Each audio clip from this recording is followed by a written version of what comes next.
Exodus chapter 1. The Israelites oppressed.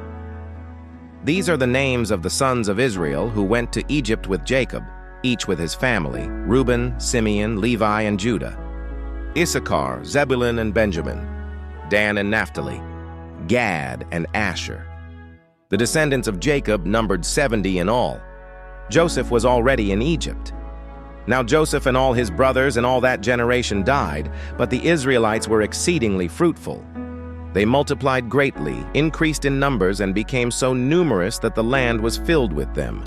Then a new king, to whom Joseph meant nothing, came to power in Egypt. "Look," he said to his people, "the Israelites have become far too numerous for us. Come, we must deal shrewdly with them, or they will become even more numerous, and if war breaks out, we'll join our enemies, fight against us, and leave the country." So they put slave masters over them to oppress them with forced labor. And they built Pithom and Ramesses as store cities for Pharaoh. But the more they were oppressed, the more they multiplied and spread. So the Egyptians came to dread the Israelites and worked them ruthlessly. They made their lives bitter with harsh labor in brick and mortar, and with all kinds of work in the fields. In all their harsh labor, the Egyptians worked them ruthlessly. The king of Egypt said to the Hebrew midwives, whose names were Shiphrah and Puah, "When you are helping the Hebrew women during childbirth on the delivery stool, if you see that the baby is a boy, kill him.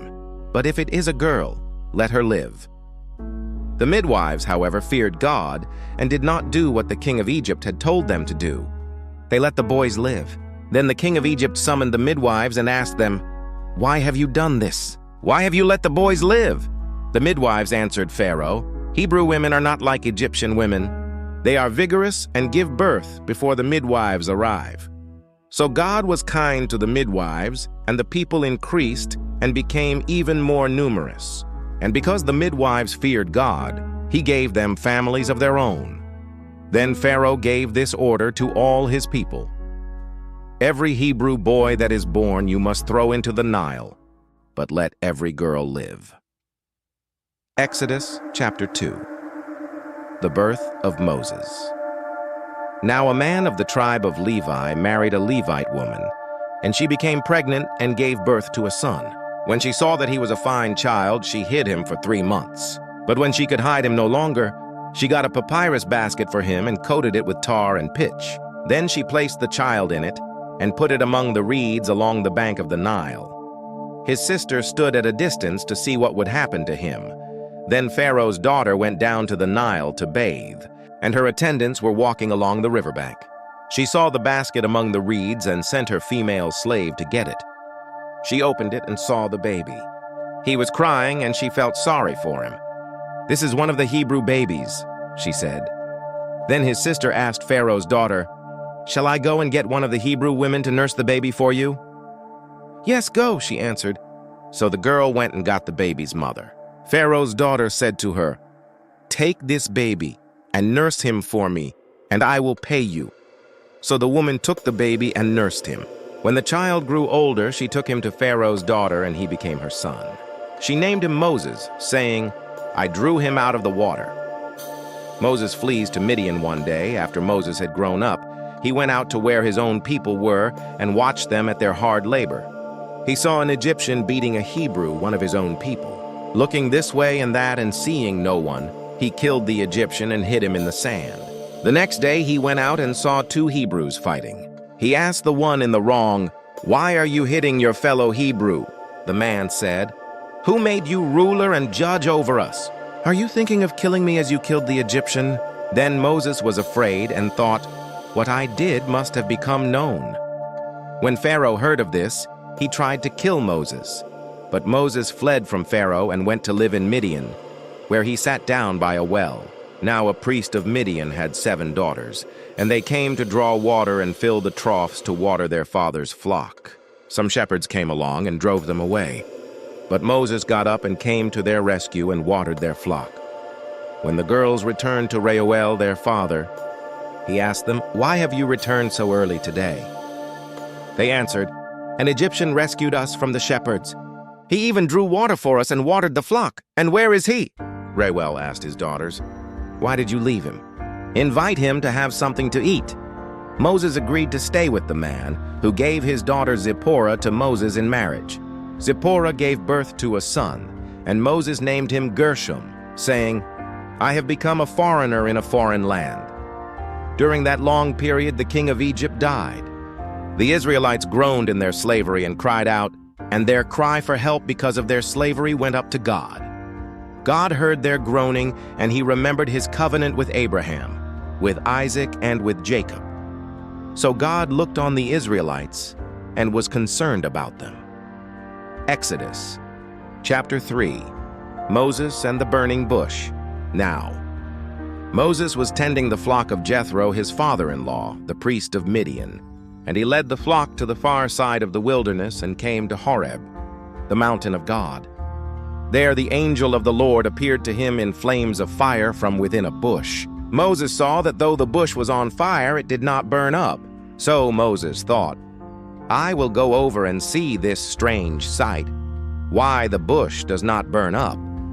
When the Lord saw that he had gone over to look, God called to him from within the bush, "Moses, Moses." And Moses said, "Here I am." "Do not come any closer," God said. "Take off your sandals, for the place where you are standing is holy ground." Then he said, "I am the God of your father, the God of Abraham, the God of Isaac, and the God of Jacob."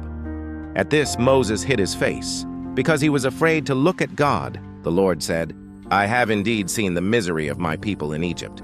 I have heard them crying out because of their slave drivers, and I am concerned about their suffering. So I have come down to rescue them from the hand of the Egyptians, and to bring them up out of that land into a good and spacious land, a land flowing with milk and honey, the home of the Canaanites, Hittites, Amorites, Perizzites, Hivites, and Jebusites. And now the cry of the Israelites has reached me, and I have seen the way the Egyptians are oppressing them. So now go. I am sending you to Pharaoh to bring my people, the Israelites, out of Egypt." But Moses said to God, "Who am I that I should go to Pharaoh and bring the Israelites out of Egypt?" And God said, "I will be with you, and this will be the sign to you that it is I who have sent you. When you have brought the people out of Egypt, you will worship God on this mountain." Moses said to God, "Suppose I go to the Israelites and say to them, 'The God of your fathers has sent me to you,' and they ask me, 'What is his name?' Then what shall I tell them?" God said to Moses, "I am who I am. This is what you are to say to the Israelites, 'I am has sent me to you.'" God also said to Moses, "Say to the Israelites, 'The Lord, the God of your fathers, the God of Abraham, the God of Isaac, and the God of Jacob, has sent me to you. This is my name forever, the name you shall call me from generation to generation. Go, assemble the elders of Israel and say to them, 'The Lord, the God of your fathers, the God of Abraham, Isaac, and Jacob, appeared to me and said, I have watched over you and have seen what has been done to you in Egypt. And I have promised to bring you up out of your misery in Egypt into the land of the Canaanites, Hittites, Amorites, Perizzites, Hivites, and Jebusites, a land flowing with milk and honey. The elders of Israel will listen to you. Then you and the elders are to go to the king of Egypt and say to him, 'The Lord, the God of the Hebrews, has met with us. Let us take a 3-day journey into the wilderness to offer sacrifices to the Lord our God.' But I know that the king of Egypt will not let you go unless a mighty hand compels him. So I will stretch out my hand and strike the Egyptians with all the wonders that I will perform among them. After that he will let you go. And I will make the Egyptians favorably disposed toward this people, so that when you leave you will not go empty-handed. Every woman is to ask her neighbor, and any woman living in her house, for articles of silver and gold, and for clothing, which you will put on your sons and daughters. And so you will plunder the Egyptians." Exodus chapter 4. Signs for Moses. Moses answered, "What if they do not believe me or listen to me and say, 'The Lord did not appear to you'?" Then the Lord said to him, "What is that in your hand?" "A staff," he replied. The Lord said, "Throw it on the ground." Moses threw it on the ground, and it became a snake, and he ran from it. Then the Lord said to him, "Reach out your hand and take it by the tail." So Moses reached out and took hold of the snake, and it turned back into a staff in his hand. "This," said the Lord, "is so that they may believe that the Lord, the God of their fathers, the God of Abraham, the God of Isaac, and the God of Jacob, has appeared to you." Then the Lord said, "Put your hand inside your cloak." So Moses put his hand into his cloak, and when he took it out, the skin was leprous. It had become as white as snow. "Now put it back into your cloak," he said.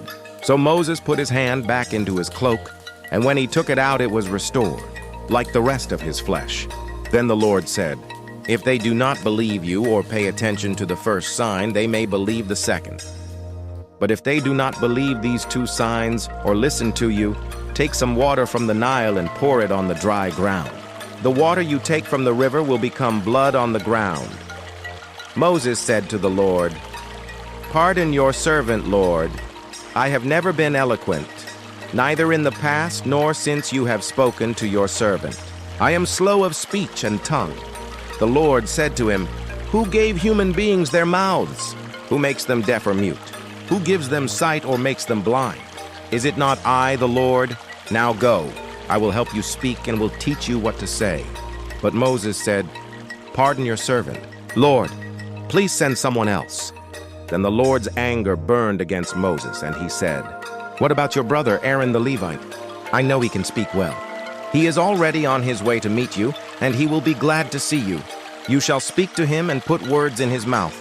I will help both of you speak and will teach you what to do. He will speak to the people for you, and it will be as if he were your mouth and as if you were God to him. But take this staff in your hand so you can perform the signs with it." Moses returns to Egypt. Then Moses went back to Jethro, his father-in-law, and said to him, "Let me return to my own people in Egypt to see if any of them are still alive." Jethro said, "Go, and I wish you well." Now the Lord had said to Moses in Midian, "Go back to Egypt, for all those who wanted to kill you are dead." So Moses took his wife and sons, put them on a donkey, and started back to Egypt, and he took the staff of God in his hand. The Lord said to Moses, "When you return to Egypt, see that you perform before Pharaoh all the wonders I have given you the power to do. But I will harden his heart so that he will not let the people go. Then say to Pharaoh, 'This is what the Lord says, Israel is my firstborn son, and I told you, let my son go, so he may worship me. But you refused to let him go, so I will kill your firstborn son.'" At a lodging place on the way, the Lord met Moses and was about to kill him. But Zipporah took a flint knife, cut off her son's foreskin, and touched Moses' feet with it. "Surely you are a bridegroom of blood to me," she said. So the Lord let him alone. At that time she said, "bridegroom of blood," referring to circumcision. The Lord said to Aaron, "Go into the wilderness to meet Moses." So he met Moses at the mountain of God and kissed him.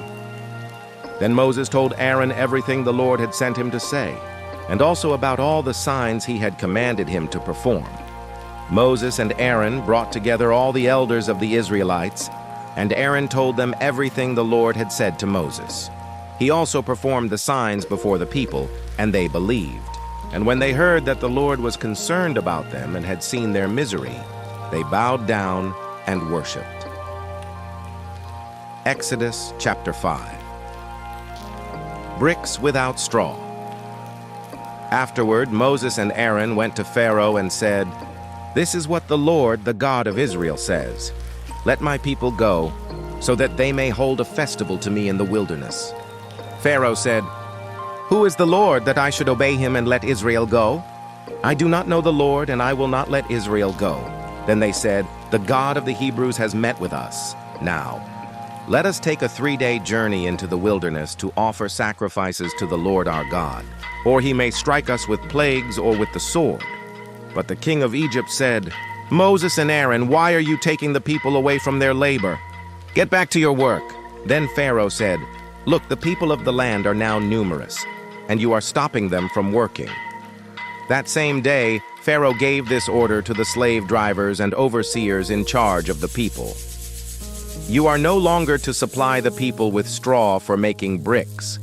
Let them go and gather their own straw, but require them to make the same number of bricks as before. Don't reduce the quota. They are lazy. That is why they are crying out. Let us go and sacrifice to our God. Make the work harder for the people so that they keep working and pay no attention to lies." Then the slave drivers and the overseers went out and said to the people, "This is what Pharaoh says, I will not give you any more straw. Go and get your own straw wherever you can find it, but your work will not be reduced at all."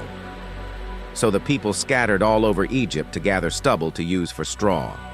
The slave drivers kept pressing them, saying, "Complete the work required of you for each day, just as when you had straw." And Pharaoh's slave drivers beat the Israelite overseers they had appointed, demanding, "Why haven't you met your quota of bricks yesterday or today, as before?" Then the Israelite overseers went and appealed to Pharaoh. "Why have you treated your servants this way? Your servants are given no straw, yet we are told, 'Make bricks.' Your servants are being beaten, but the fault is with your own people." Pharaoh said, "Lazy, that's what you are, lazy. That is why you keep saying, 'Let us go and sacrifice to the Lord.' Now get to work. You will not be given any straw, yet you must produce your full quota of bricks." The Israelite overseers realized they were in trouble when they were told, "You are not to reduce the number of bricks required of you for each day." When they left Pharaoh, they found Moses and Aaron waiting to meet them, and they said, "May the Lord look on you and judge you. You have made us obnoxious to Pharaoh and his officials and have put a sword in their hand to kill us." God promises deliverance. Moses returned to the Lord and said, "Why, Lord, why have you brought trouble on this people? Is this why you sent me? Ever since I went to Pharaoh to speak in your name, he has brought trouble on this people, and you have not rescued your people at all." Exodus chapter 6. Then the Lord said to Moses, "Now you will see what I will do to Pharaoh. Because of my mighty hand he will let them go. Because of my mighty hand he will drive them out of his country." God also said to Moses, "I am the Lord. I appeared to Abraham, to Isaac, and to Jacob as God Almighty. But by my name the Lord I did not make myself fully known to them. I also established my covenant with them to give them the land of Canaan, where they resided as foreigners. Moreover, I have heard the groaning of the Israelites, whom the Egyptians are enslaving, and I have remembered my covenant. Therefore, say to the Israelites, 'I am the Lord, and I will bring you out from under the yoke of the Egyptians. I will free you from being slaves to them, and I will redeem you with an outstretched arm and with mighty acts of judgment. I will take you as my own people, and I will be your God. Then you will know that I am the Lord your God, who brought you out from under the yoke of the Egyptians. And I will bring you to the land I swore with uplifted hand to give to Abraham, to Isaac, and to Jacob. I will give it to you as a possession. I am the Lord." Moses reported this to the Israelites, but they did not listen to him because of their discouragement and harsh labor. Then the Lord said to Moses, "Go, tell Pharaoh, king of Egypt, to let the Israelites go out of his country." But Moses said to the Lord, "If the Israelites will not listen to me, why would Pharaoh listen to me, since I speak with faltering lips?" Family record of Moses and Aaron. Now the Lord spoke to Moses and Aaron about the Israelites and Pharaoh, king of Egypt. And he commanded them to bring the Israelites out of Egypt. These were the heads of their families. The sons of Reuben, the firstborn son of Israel, were Hanok and Palu, Hezron and Carmi. These were the clans of Reuben. The sons of Simeon were Jemuel, Jamin, Ohad, Jachin, Zohar, and Shaul, the son of a Canaanite woman. These were the clans of Simeon. These were the names of the sons of Levi according to their records: Gershon, Kohath, and Merari. Levi lived 137 years. The sons of Gershon by clans were Libni and Shimei.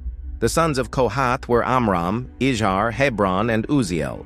Kohath lived 133 years.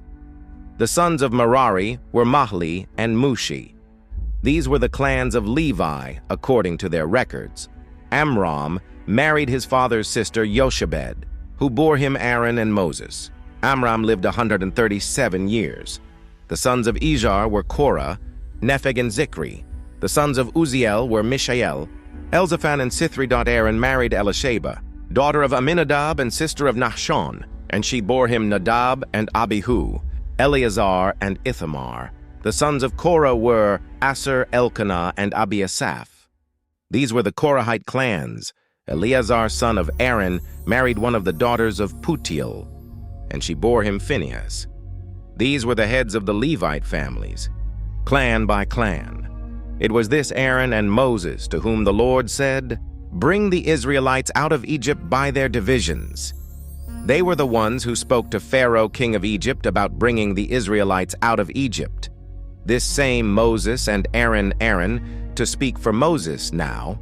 When the Lord spoke to Moses in Egypt, he said to him, "I am the Lord. Tell Pharaoh, king of Egypt, everything I tell you."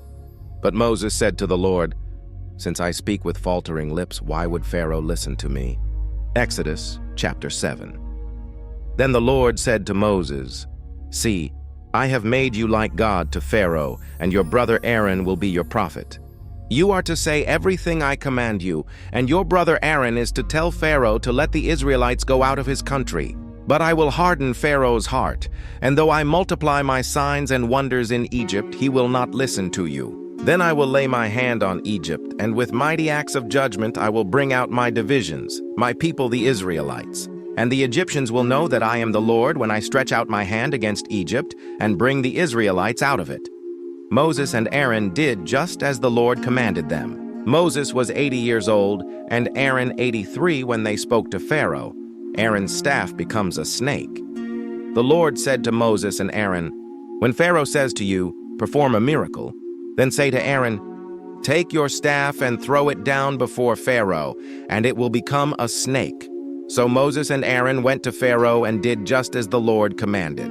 Aaron threw his staff down in front of Pharaoh and his officials, and it became a snake. Pharaoh then summoned wise men and sorcerers, and the Egyptian magicians also did the same things by their secret arts. Each one threw down his staff, and it became a snake. But Aaron's staff swallowed up their staffs. Yet Pharaoh's heart became hard, and he would not listen to them, just as the Lord had said. The plague of blood. Then the Lord said to Moses, "Pharaoh's heart is unyielding. He refuses to let the people go. Go to Pharaoh in the morning as he goes out to the river. Confront him on the bank of the Nile, and take in your hand the staff that was changed into a snake. Then say to him, 'The Lord, the God of the Hebrews, has sent me to say to you, let my people go, so that they may worship me in the wilderness. But until now you have not listened. This is what the Lord says. By this you will know that I am the Lord. With the staff that is in my hand I will strike the water of the Nile, and it will be changed into blood. The fish in the Nile will die, and the river will stink. The Egyptians will not be able to drink its water."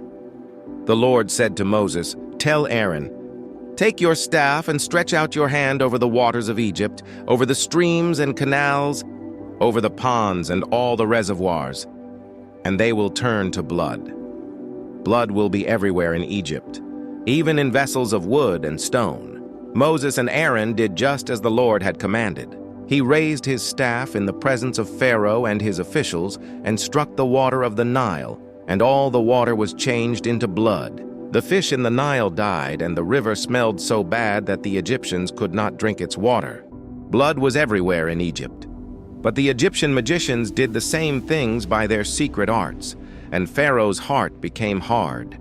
He would not listen to Moses and Aaron, just as the Lord had said. Instead, he turned and went into his palace, and did not take even this to heart. And all the Egyptians dug along the Nile to get drinking water, because they could not drink the water of the river. The plague of frogs. 7 days passed after the Lord struck the Nile. Exodus chapter 8. Then the Lord said to Moses, "Go to Pharaoh and say to him, 'This is what the Lord says. Let my people go, so that they may worship me. If you refuse to let them go, I will send a plague of frogs on your whole country. The Nile will teem with frogs. They will come up into your palace and your bedroom and onto your bed, into the houses of your officials and on your people, and into your ovens and kneading troughs. The frogs will come up on you and your people and all your officials." Then the Lord said to Moses, "Tell Aaron, stretch out your hand with your staff over the streams and canals and ponds, and make frogs come up on the land of Egypt." So Aaron stretched out his hand over the waters of Egypt, and the frogs came up and covered the land. But the magicians did the same things by their secret arts.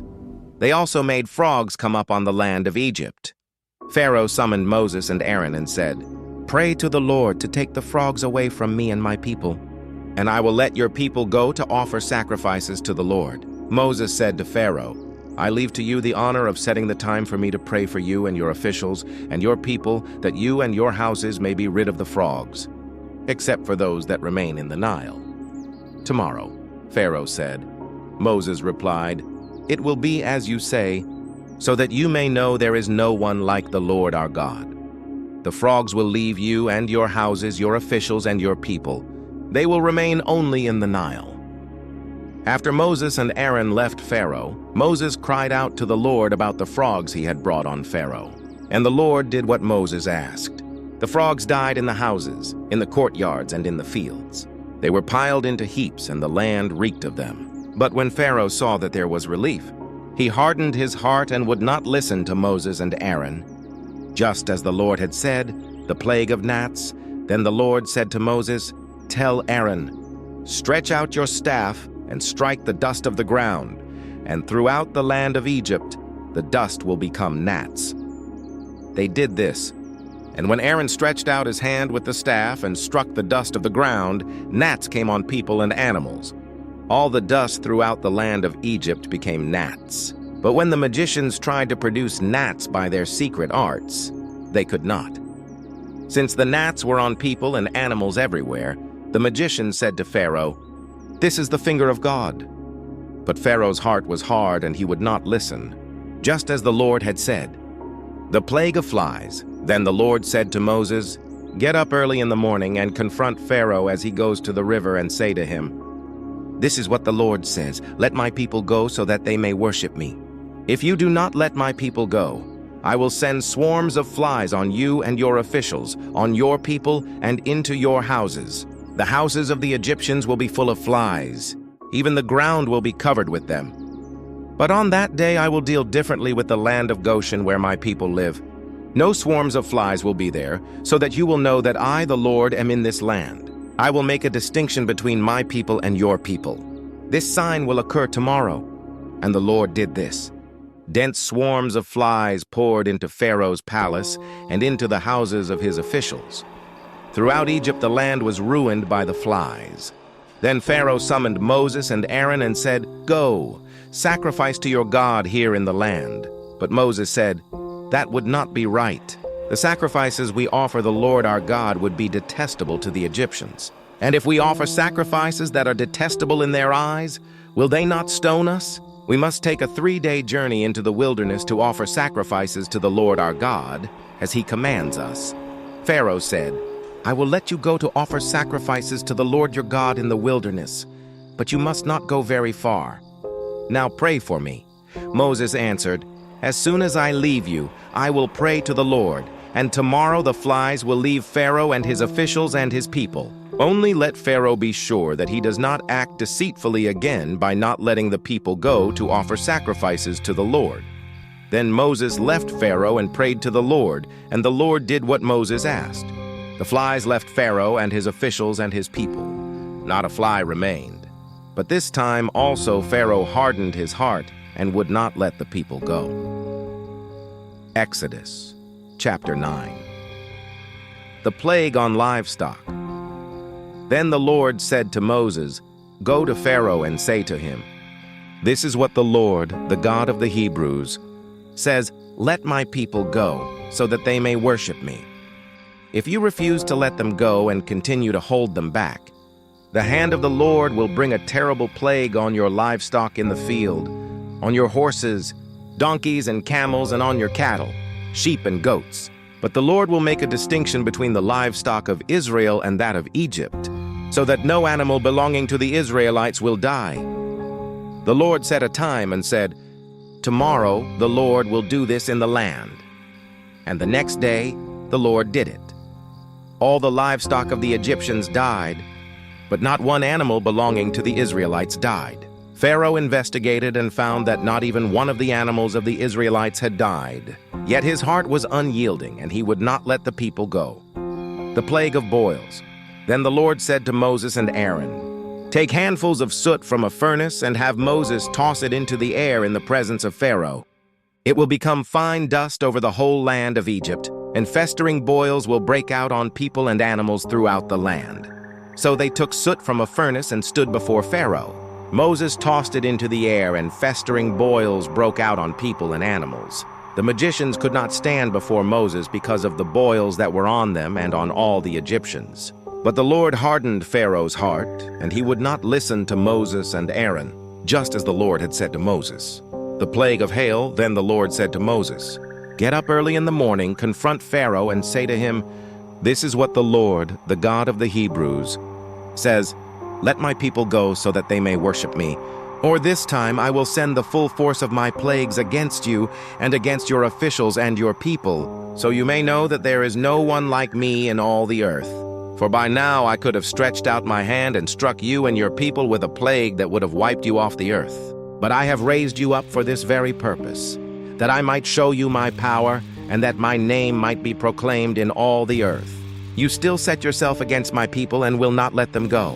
Therefore, at this time tomorrow, I will send the worst hailstorm that has ever fallen on Egypt, from the day it was founded till now. Give an order now to bring your livestock and everything you have in the field to a place of shelter, because the hail will fall on every person and animal that has not been brought in and is still out in the field, and they will die." Those officials of Pharaoh who feared the word of the Lord hurried to bring their slaves and their livestock inside. But those who ignored the word of the Lord left their slaves and livestock in the field.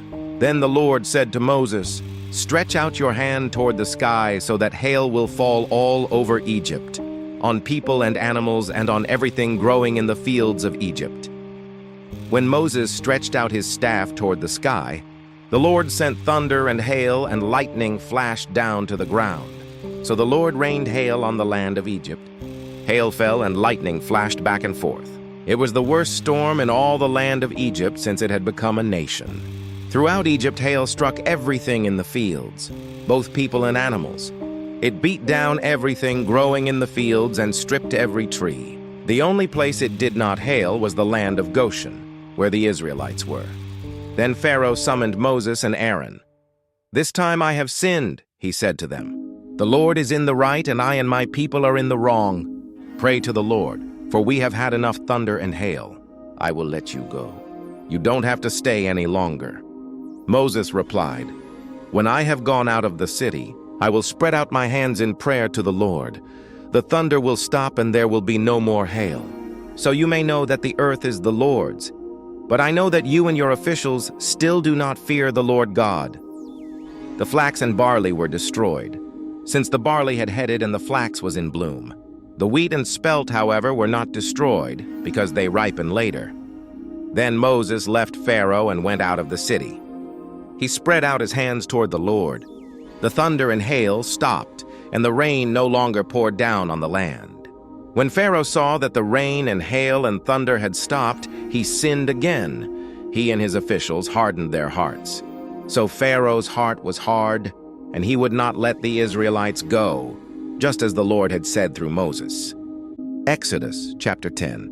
The plague of locusts. Then the Lord said to Moses, "Go to Pharaoh, for I have hardened his heart and the hearts of his officials, so that I may perform these signs of mine among them, that you may tell your children and grandchildren how I dealt harshly with the Egyptians and how I performed my signs among them, and that you may know that I am the Lord." So Moses and Aaron went to Pharaoh and said to him, "This is what the Lord, the God of the Hebrews, says, How long will you refuse to humble yourself before me? Let my people go, so that they may worship me. If you refuse to let them go, I will bring locusts into your country tomorrow. They will cover the face of the ground so that it cannot be seen. They will devour what little you have left after the hail, including every tree that is growing in your fields. They will fill your houses and those of all your officials and all the Egyptians, something neither your parents nor your ancestors have ever seen from the day they settled in this land till now." Then Moses turned and left Pharaoh. Pharaoh's officials said to him, "How long will this man be a snare to us? Let the people go, so that they may worship the Lord their God. Do you not yet realize that Egypt is ruined?" Then Moses and Aaron were brought back to Pharaoh. "Go, worship the Lord your God," he said. But tell me who will be going." Moses answered, "We will go with our young and our old, with our sons and our daughters, and with our flocks and herds, because we are to celebrate a festival to the Lord." Pharaoh said, "The Lord be with you if I let you go along with your women and children. Clearly you are bent on evil. No, have only the men go and worship the Lord, since that's what you have been asking for." Then Moses and Aaron were driven out of Pharaoh's presence. And the Lord said to Moses, "Stretch out your hand over Egypt, so that locusts swarm over the land and devour everything growing in the fields, everything left by the hail." So Moses stretched out his staff over Egypt, and the Lord made an east wind blow across the land all that day and all that night. By morning the wind had brought the locusts. They invaded all Egypt and settled down in every area of the country in great numbers. Never before had there been such a plague of locusts, nor will there ever be again.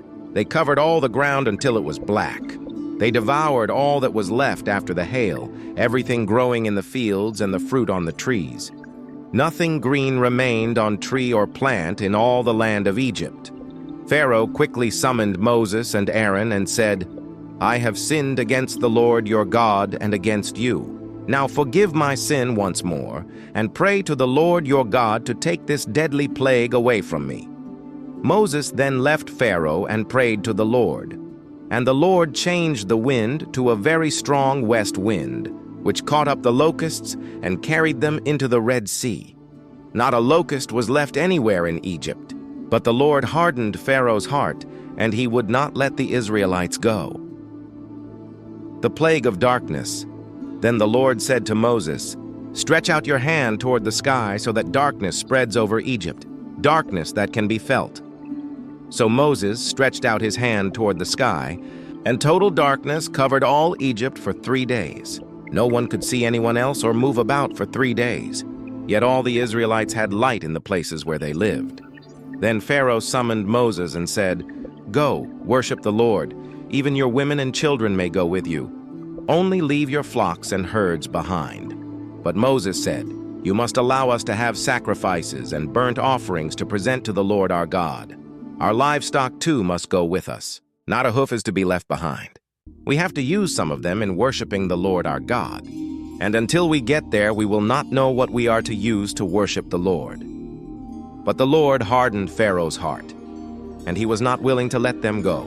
Pharaoh said to Moses, "Get out of my sight. Make sure you do not appear before me again. The day you see my face, you will die." "Just as you say," Moses replied, "I will never appear before you again." Exodus chapter 11. The plague on the firstborn. Now the Lord had said to Moses, "I will bring one more plague on Pharaoh and on Egypt. After that, he will let you go from here, and when he does, he will drive you out completely. Tell the people that men and women alike are to ask their neighbors for articles of silver and gold." The Lord made the Egyptians favorably disposed toward the people, and Moses himself was highly regarded in Egypt by Pharaoh's officials and by the people. So Moses said, "This is what the Lord says, about midnight I will go throughout Egypt. Every firstborn son in Egypt will die, from the firstborn son of Pharaoh who sits on the throne, to the firstborn son of the female slave who is at her hand mill, and all the firstborn of the cattle as well. There will be loud wailing throughout Egypt, worse than there has ever been or ever will be again. But among the Israelites not a dog will bark at any person or animal. Then you will know that the Lord makes a distinction between Egypt and Israel. All these officials of yours will come to me, bowing down before me and saying, 'Go, you and all the people who follow you.' After that I will leave." Then Moses, hot with anger, left Pharaoh. The Lord had said to Moses, "Pharaoh will refuse to listen to you, so that my wonders may be multiplied in Egypt." Moses and Aaron performed all these wonders before Pharaoh, but the Lord hardened Pharaoh's heart, and he would not let the Israelites go out of his country. Exodus chapter 12. The Passover and the Festival of Unleavened Bread. The Lord said to Moses and Aaron in Egypt, "This month is to be for you the first month of your year. Tell the whole community of Israel that on the 10th day of this month, each man is to take a lamb for his family, one for each household. If any household is too small for a whole lamb, they must share one with their nearest neighbor, having taken into account the number of people there are. You are to determine the amount of lamb needed in accordance with what each person will eat. The animals you choose must be year-old males without defect, and you may take them from the sheep or the goats. Take care of them until the 14th day of the month, when all the members of the community of Israel must slaughter them at twilight. Then they are to take some of the blood and put it on the sides and tops of the door frames of the houses where they eat the lambs. That same night they are to eat the meat roasted over the fire, along with bitter herbs and bread made without yeast. Do not eat the meat raw or boiled in water, but roasted over a fire, with the head, legs, and internal organs. Do not leave any of it till morning. If some is left till morning, you must burn it. This is how you are to eat it, with your cloak tucked into your belt, your sandals on your feet, and your staff in your hand. Eat it in haste. It is the Lord's Passover. On that same night I will pass through Egypt and strike down every firstborn of both people and animals, and I will bring judgment on all the gods of Egypt. I am the Lord. The blood will be a sign for you on the houses where you are, and when I see the blood, I will pass over you. No destructive plague will touch you when I strike Egypt. This is a day you are to commemorate. For the generations to come you shall celebrate it as a festival to the Lord, a lasting ordinance. For 7 days you are to eat bread made without yeast. On the first day remove the yeast from your houses. For whoever eats anything with yeast in it from the first day through the 7th must be cut off from Israel. On the first day hold a sacred assembly and another one on the 7th day. Do no work at all on these days except to prepare food for everyone to eat. That is all you may do. Celebrate the festival of unleavened bread, because it was on this very day that I brought your divisions out of Egypt. Celebrate this day as a lasting ordinance for the generations to come. In the first month you are to eat bread made without yeast, from the evening of the 14th day until the evening of the 21st day. For 7 days no yeast is to be found in your houses. And anyone, whether foreigner or native-born, who eats anything with yeast in it must be cut off from the community of Israel. Eat nothing made with yeast. Wherever you live, you must eat unleavened bread. Then Moses summoned all the elders of Israel and said to them, Go at once and select the animals for your families and slaughter the Passover lamb. Take a bunch of hyssop, dip it into the blood in the basin and put some of the blood on the top and on both sides of the doorframe. None of you shall go out of the door of your house until morning. When the Lord goes through the land to strike down the Egyptians, he will see the blood on the top and sides of the doorframe and will pass over that doorway, and he will not permit the destroyer to enter your houses and strike you down. Obey these instructions as a lasting ordinance for you and your descendants. When you enter the land that the Lord will give you as he promised, observe this ceremony. And when your children ask you, What does this ceremony mean to you? Then tell them, It is the Passover sacrifice to the Lord, who passed over the houses of the Israelites in Egypt and spared our homes when he struck down the Egyptians. Then the people bowed down and worshipped. The Israelites did just what the Lord commanded Moses and Aaron. At midnight the Lord struck down all the firstborn in Egypt, from the firstborn of Pharaoh, who sat on the throne, to the firstborn of the prisoner, who was in the dungeon, and the firstborn of all the livestock as well. Pharaoh and all his officials and all the Egyptians got up during the night, and there was loud wailing in Egypt, for there was not a house without someone dead. The Exodus during the night, Pharaoh summoned Moses and Aaron and said, Up, leave my people, you and the Israelites. Go worship the Lord as you have requested. Take your flocks and herds as you have said, and go, and also bless me. The Egyptians urged the people to hurry and leave the country, for otherwise they said, We will all die. So the people took their dough before the yeast was added and carried it on their shoulders in kneading troughs wrapped in clothing. The Israelites did as Moses instructed and asked the Egyptians for articles of silver and gold and for clothing. The Lord had made the Egyptians favorably disposed toward the people, and they gave them what they asked for. So they plundered the Egyptians. The Israelites journeyed from Ramesses to Succoth. There were about 600,000 men on foot, besides women and children. Many other people went up with them, and also large droves of livestock, both flocks and herds. With the dough the Israelites had brought from Egypt, they baked loaves of unleavened bread. The dough was without yeast because they had been driven out of Egypt and did not have time to prepare food for themselves. Now the length of time the Israelite people lived in Egypt was 430 years. At the end of the 430 years, to the very day, all the Lord's divisions left Egypt, because the Lord kept vigil that night to bring them out of Egypt. On this night, all the Israelites are to keep vigil to honor the Lord for the generations to come. Passover restrictions. The Lord said to Moses and Aaron, "These are the regulations for the Passover meal. No foreigner may eat it.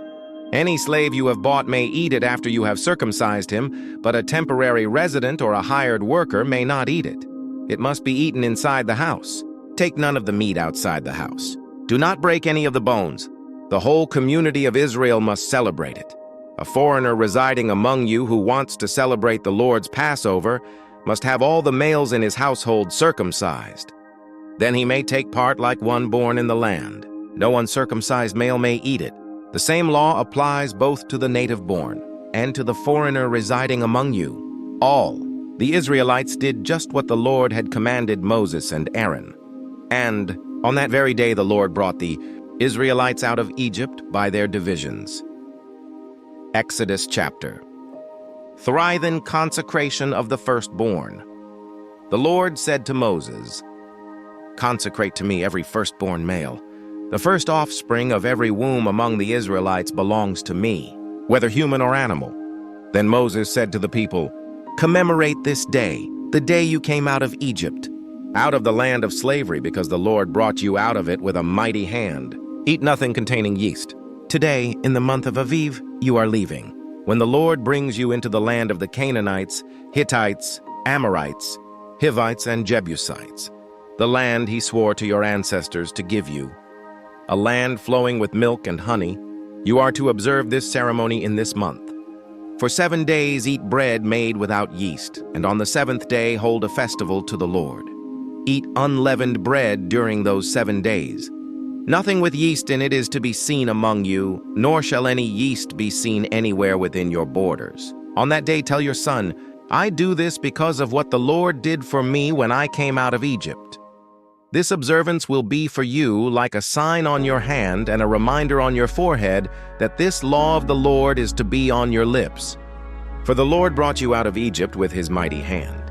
You must keep this ordinance at the appointed time year after year, after the Lord brings you into the land of the Canaanites and gives it to you, as he promised on oath to you and your ancestors. You are to give over to the Lord the first offspring of every womb.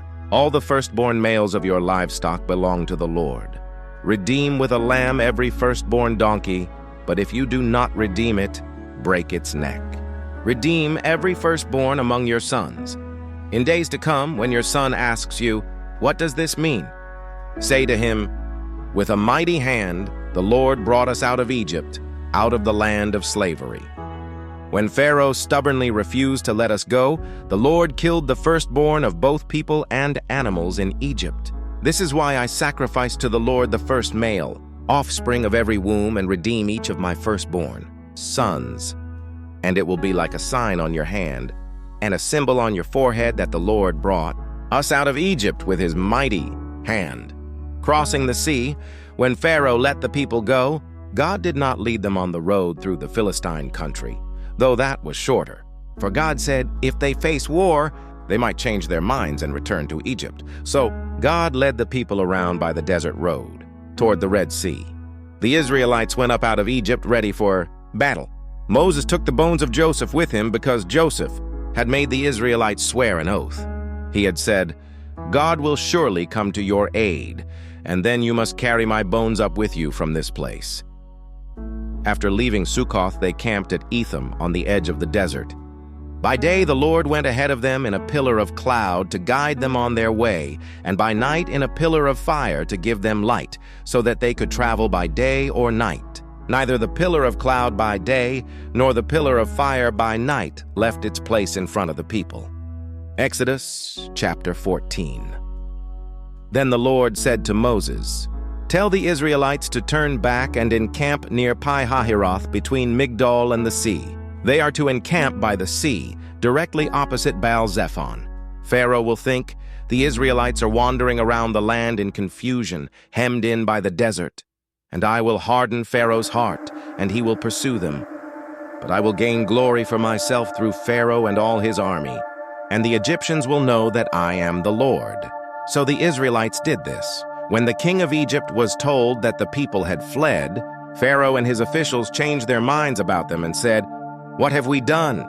We have let the Israelites go and have lost their services." So he had his chariot made ready and took his army with him. He took 600 of the best chariots, along with all the other chariots of Egypt, with officers over all of them. The Lord hardened the heart of Pharaoh, king of Egypt, so that he pursued the Israelites, who were marching out boldly.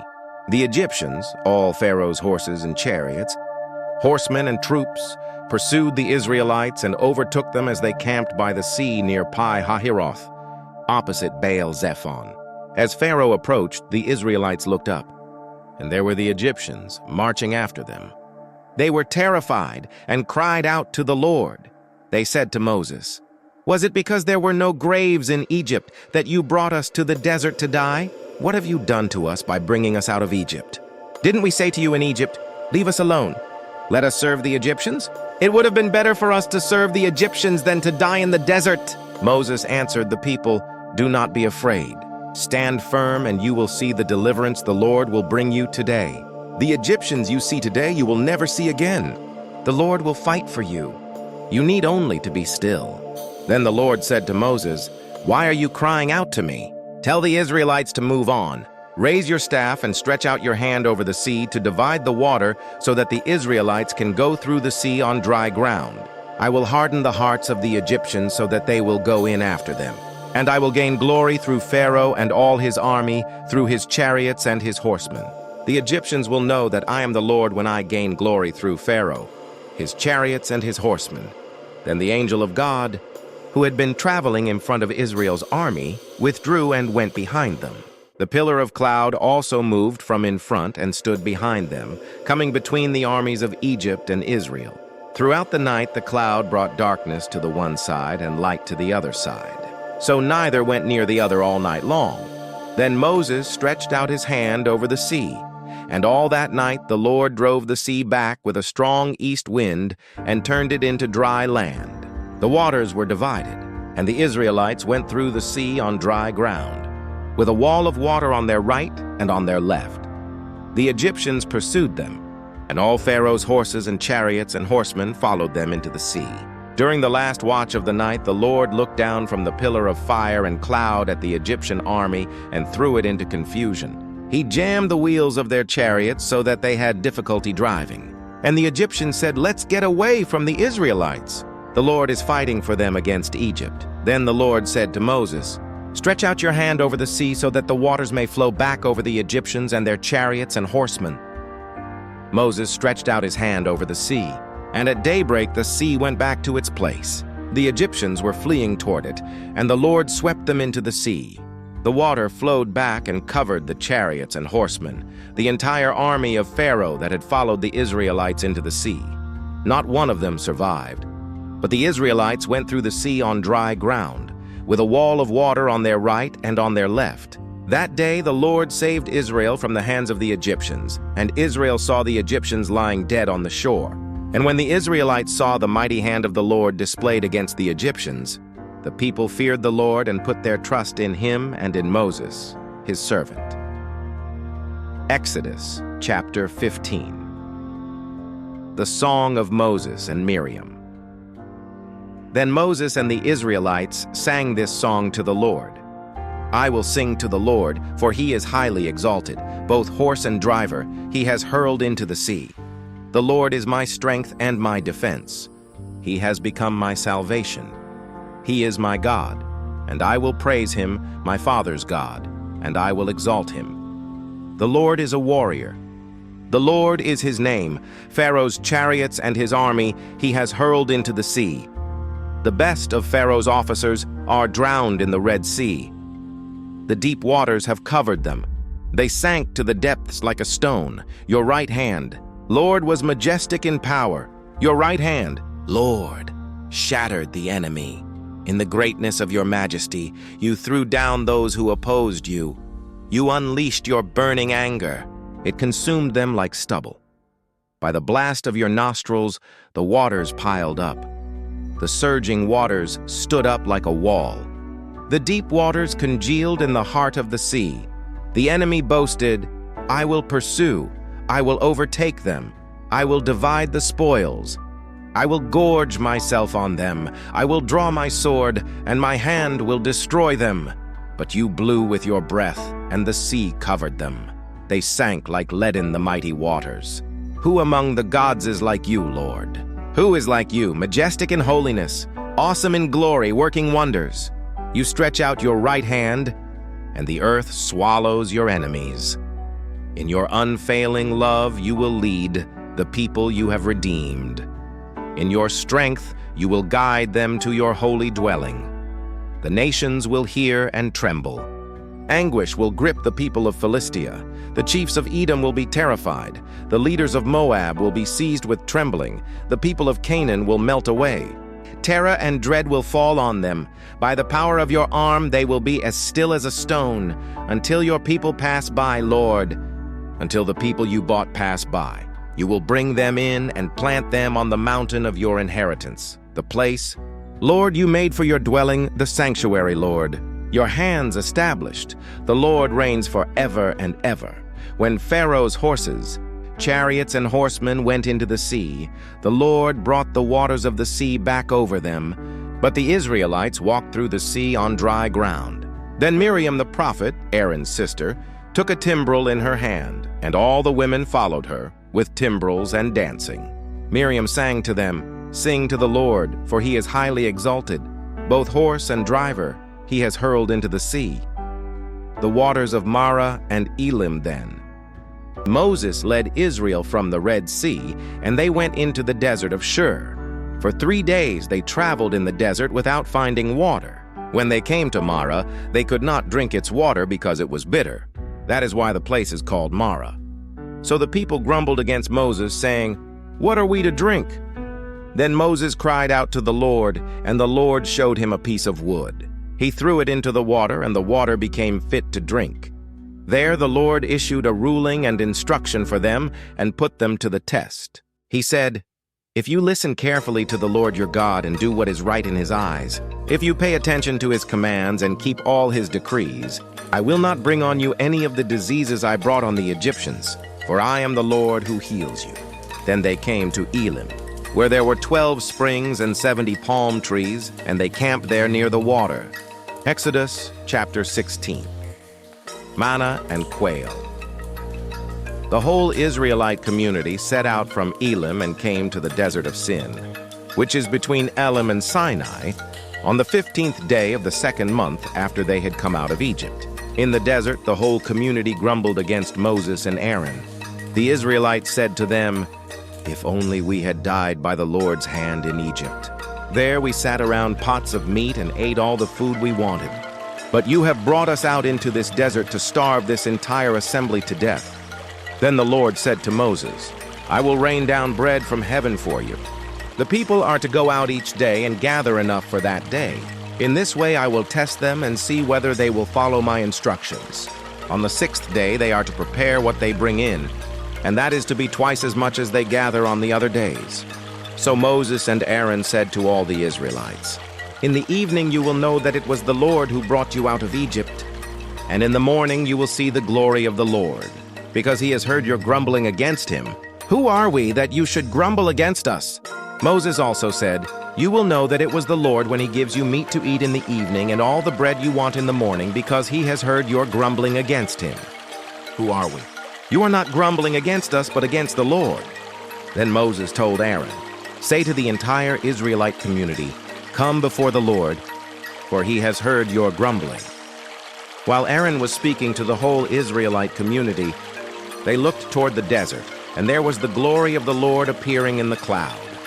The Lord said to Moses, "I have heard the grumbling of the Israelites. Tell them, at twilight you will eat meat, and in the morning you will be filled with bread. Then you will know that I am the Lord your God." That evening quail came and covered the camp, and in the morning there was a layer of dew around the camp. When the dew was gone, thin flakes like frost on the ground appeared on the desert floor. When the Israelites saw it, they said to each other, "What is it?" For they did not know what it was. Moses said to them, "It is the bread the Lord has given you to eat. This is what the Lord has commanded. Everyone is to gather as much as they need. Take an omer for each person you have in your tent." The Israelites did as they were told. Some gathered much, some little. And when they measured it by the omer, the one who gathered much did not have too much, and the one who gathered little did not have too little. Everyone had gathered just as much as they needed. Then Moses said to them, "No one is to keep any of it until morning." However, some of them paid no attention to Moses. They kept part of it until morning, but it was full of maggots and began to smell. So Moses was angry with them. Each morning everyone gathered as much as they needed, and when the sun grew hot, it melted away. On the 6th day, they gathered twice as much, 2 omers for each person. And the leaders of the community came and reported this to Moses. He said to them, "This is what the Lord commanded. Tomorrow is to be a day of Sabbath rest, a holy Sabbath to the Lord. So bake what you want to bake and boil what you want to boil. Save whatever is left and keep it until morning." So they saved it until morning, as Moses commanded, and it did not stink or get maggots in it. "Eat it today," Moses said, "because today is a Sabbath to the Lord. You will not find any of it on the ground today. 6 days you are to gather it, but on the 7th day, the Sabbath, there will not be any." Nevertheless, some of the people went out on the 7th day to gather it, but they found none. Then the Lord said to Moses, "How long will you refuse to keep my commands and my instructions? Bear in mind that the Lord has given you the Sabbath. That is why on the 6th day he gives you bread for 2 days. Everyone is to stay where they are on the 7th day. No one is to go out." So the people rested on the 7th day. The people of Israel called the bread manna. It was white like coriander seed and tasted like wafers made with honey. Moses said, "This is what the Lord has commanded. Take an omer of manna and keep it for the generations to come, so they can see the bread I gave you to eat in the wilderness when I brought you out of Egypt." So Moses said to Aaron, "Take a jar and put an omer of manna in it. Then place it before the Lord to be kept for the generations to come." As the Lord commanded Moses, Aaron put the manna with the tablets of the covenant law, so that it might be preserved. The Israelites ate manna 40 years until they came to a land that was settled. They ate manna until they reached the border of Canaan. An omer is 1/10 of an ephah. Exodus chapter 17. Water. From the rock, the whole Israelite community set out from the desert of Sin, traveling from place to place as the Lord commanded. They camped at Rephidim, but there was no water for the people to drink. So they quarreled with Moses and said, "Give us water to drink." Moses replied, "Why do you quarrel with me? Why do you put the Lord to the test?" But the people were thirsty for water there, and they grumbled against Moses. They said, "Why did you bring us up out of Egypt to make us and our children and livestock die of thirst?" Then Moses cried out to the Lord, "What am I to do with these people? They are almost ready to stone me." The Lord answered Moses, "Go out in front of the people. Take with you some of the elders of Israel, and take in your hand the staff with which you struck the Nile, and go. I will stand there before you by the rock at Horeb. Strike the rock, and water will come out of it for the people to drink." So Moses did this in the sight of the elders of Israel, and he called the place Massah and Meribah, because the Israelites quarreled and because they tested the Lord, saying, "Is the Lord among us or not?" The Amalekites defeated, the Amalekites came and attacked the Israelites at Rephidim. Moses said to Joshua, "Choose some of our men and go out to fight the Amalekites. Tomorrow I will stand on top of the hill with the staff of God in my hands." So Joshua fought the Amalekites as Moses had ordered, and Moses, Aaron, and Hur went to the top of the hill. As long as Moses held up his hands, the Israelites were winning. But whenever he lowered his hands, the Amalekites were winning. When Moses' hands grew tired, they took a stone and put it under him, and he sat on it. Aaron and Hur held his hands up, one on one side, one on the other, so that his hands remained steady till sunset. So Joshua overcame the Amalekite army with the sword. Then the Lord said to Moses, "Write this on a scroll as something to be remembered, and make sure that Joshua hears it." because I will completely blot out the name of Amalek from under heaven." Moses built an altar and called it, "The Lord is my banner." He said, "Because hands were lifted up against the throne of the Lord will be at war against the Amalekites from generation to generation." Exodus chapter 18, Jethro visits Moses. Now Jethro, the priest of Midian and father-in-law of Moses, heard of everything God had done for Moses and for his people Israel, and how the Lord had brought Israel out of Egypt. After Moses had sent away his wife Zipporah, his father-in-law Jethro received her and her 2 sons. One son was named Gershom, for Moses said, "I have become a foreigner in a foreign land." And the other was named Eleazar, for he said, "My father's God was my helper. He saved me from the sword of Pharaoh." Jethro, Moses' father-in-law, together with Moses' sons and wife, came to him in the wilderness, where he was camped near the mountain of God. Jethro had sent word to him, "I, your father-in-law Jethro, am coming to you with your wife and her 2 sons." So Moses went out to meet his father-in-law and bowed down and kissed him. They greeted each other and then went into the tent. Moses told his father-in-law about everything the Lord had done to Pharaoh and the Egyptians for Israel's sake, and about all the hardships they had met along the way and how the Lord had saved them. Jethro was delighted to hear about all the good things the Lord had done for Israel in rescuing them from the hand of the Egyptians. He said, "Praise be to the Lord, who rescued you from the hand of the Egyptians and of Pharaoh, and who rescued the people from the hand of the Egyptians. Now I know that the Lord is greater than all other gods, for he did this to those who had treated Israel arrogantly." Then Jethro, Moses' father-in-law, brought a burnt offering and other sacrifices to God, and Aaron came with all the elders of Israel to eat a meal with Moses' father-in-law in the presence of God. The next day Moses took his seat to serve as judge for the people, and they stood around him from morning till evening. When his father-in-law saw all that Moses was doing for the people, he said, "What is this you are doing for the people? Why do you alone sit as judge while all these people stand around you from morning till evening?" Moses answered him, "Because the people come to me to seek God's will.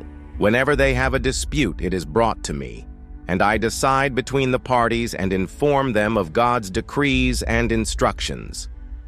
Moses' father-in-law replied, "What you are doing is not good. You and these people who come to you will only wear yourselves out. The work is too heavy for you. You cannot handle it alone. Listen now to me, and I will give you some advice, and may God be with you. You must be the people's representative before God and bring their disputes to him. Teach them his decrees and instructions, and show them the way they are to live and how they are to behave.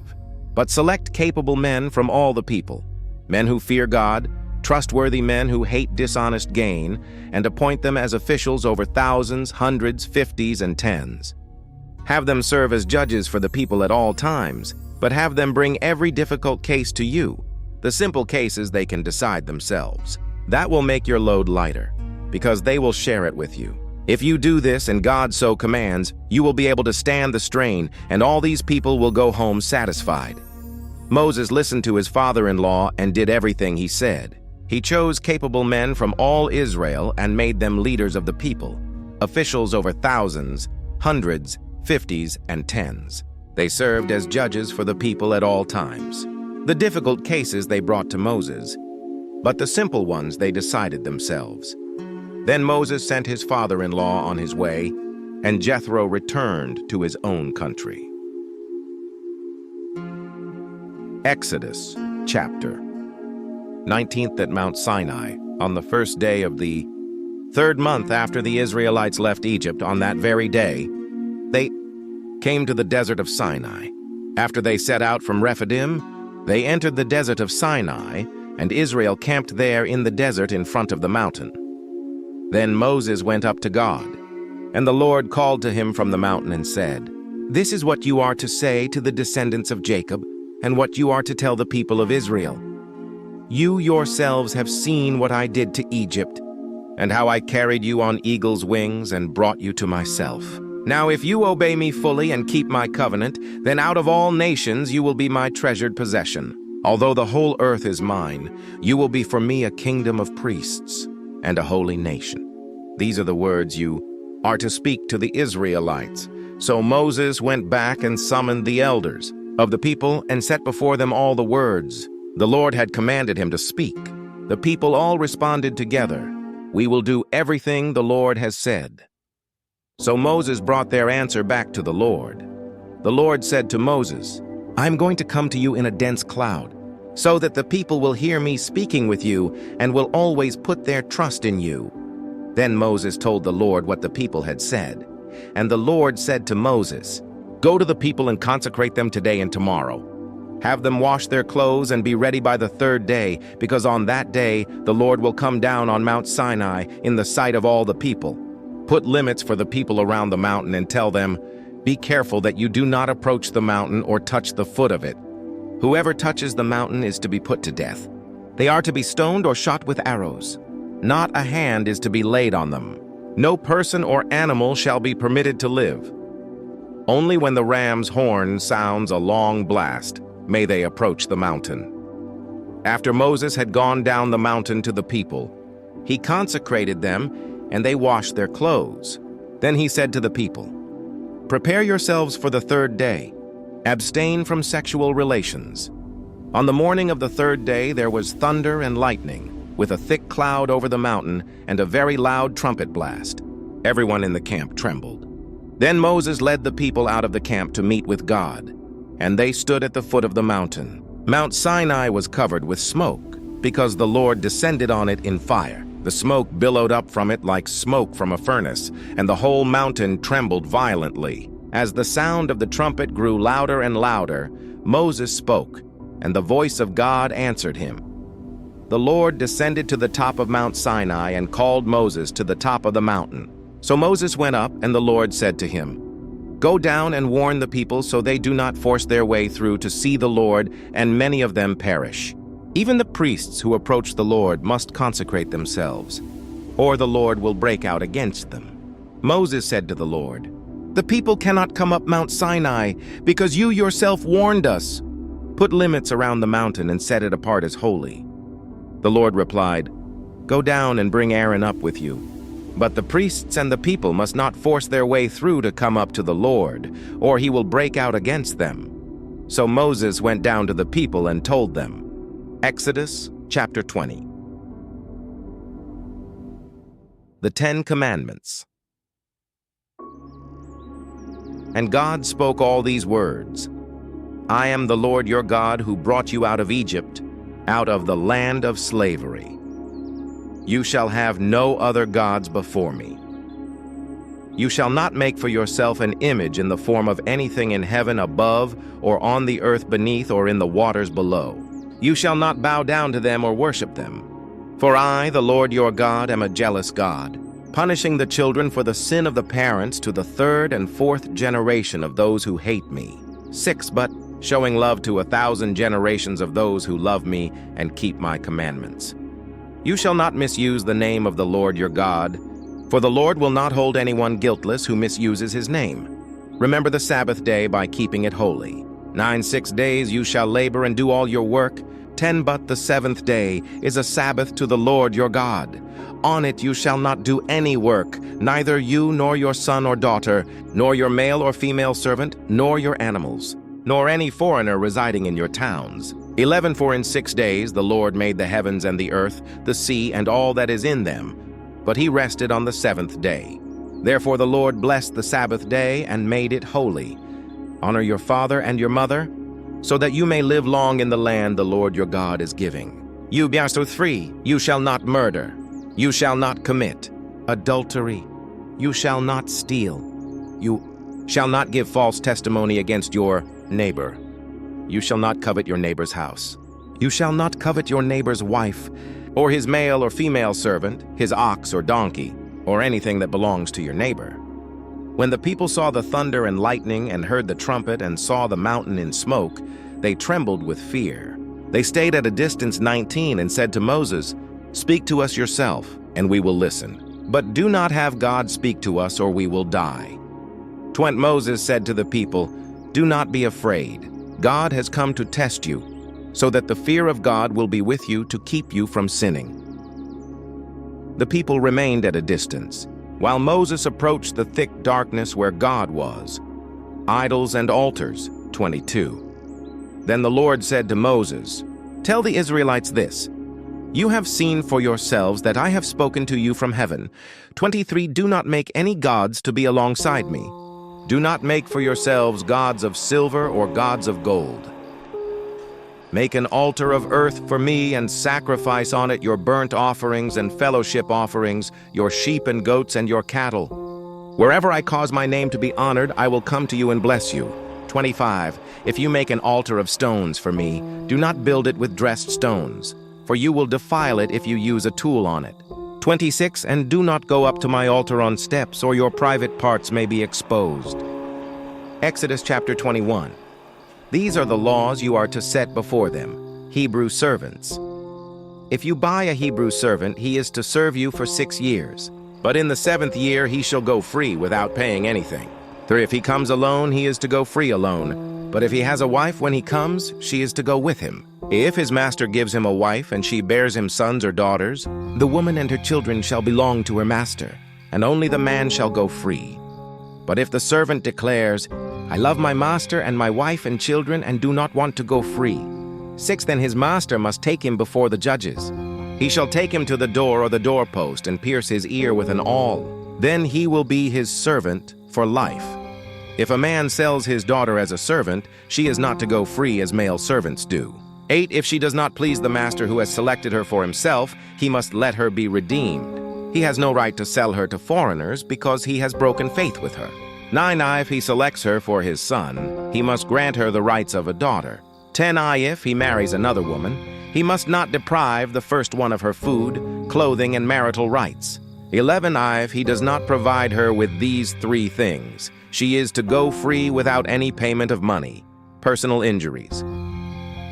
Anyone who strikes a person with a fatal blow is to be put to death. 13. However, if it is not done intentionally but God lets it happen, they are to flee to a place I will designate. 14. But if anyone schemes and kills someone deliberately, that person is to be taken from my altar and put to death. Anyone who attacks their father or mother is to be put to death. Anyone who kidnaps someone is to be put to death, whether the victim has been sold or is still in the kidnapper's possession. Anyone who curses their father or mother is to be put to death. If people quarrel and one person hits another, with a stone or with their fist, and the victim does not die but is confined to bed. 19. The one who struck the blow will not be held liable if the other can get up and walk around outside with a staff. However, the guilty party must pay the injured person for any loss of time and see that the victim is completely healed. Anyone who beats their male or female slave with a rod must be punished if the slave dies as a direct result. 21. But they are not to be punished if the slave recovers after a day or 2, since the slave is their property. If people are fighting and hit a pregnant woman and she gives birth prematurely, but there is no serious injury, the offender must be fined whatever the woman's husband demands and the court allows. 23. But if there is serious injury, you are to take life for life. 24. Eye for eye, tooth for tooth, hand for hand, foot for foot. 25. Burn for burn, wound for wound, bruise for bruise. An owner who hits a male or female slave in the eye and destroys it must let the slave go free to compensate for the eye. 27. And an owner who knocks out the tooth of a male or female slave must let the slave go free to compensate for the tooth. If a bull gores a man or woman to death, the bull is to be stoned to death, and its meat must not be eaten, but the owner of the bull will not be held responsible. 29. If, however, the bull has had the habit of goring and the owner has been warned but has not kept it penned up and it kills a man or woman, the bull is to be stoned and its owner also is to be put to death.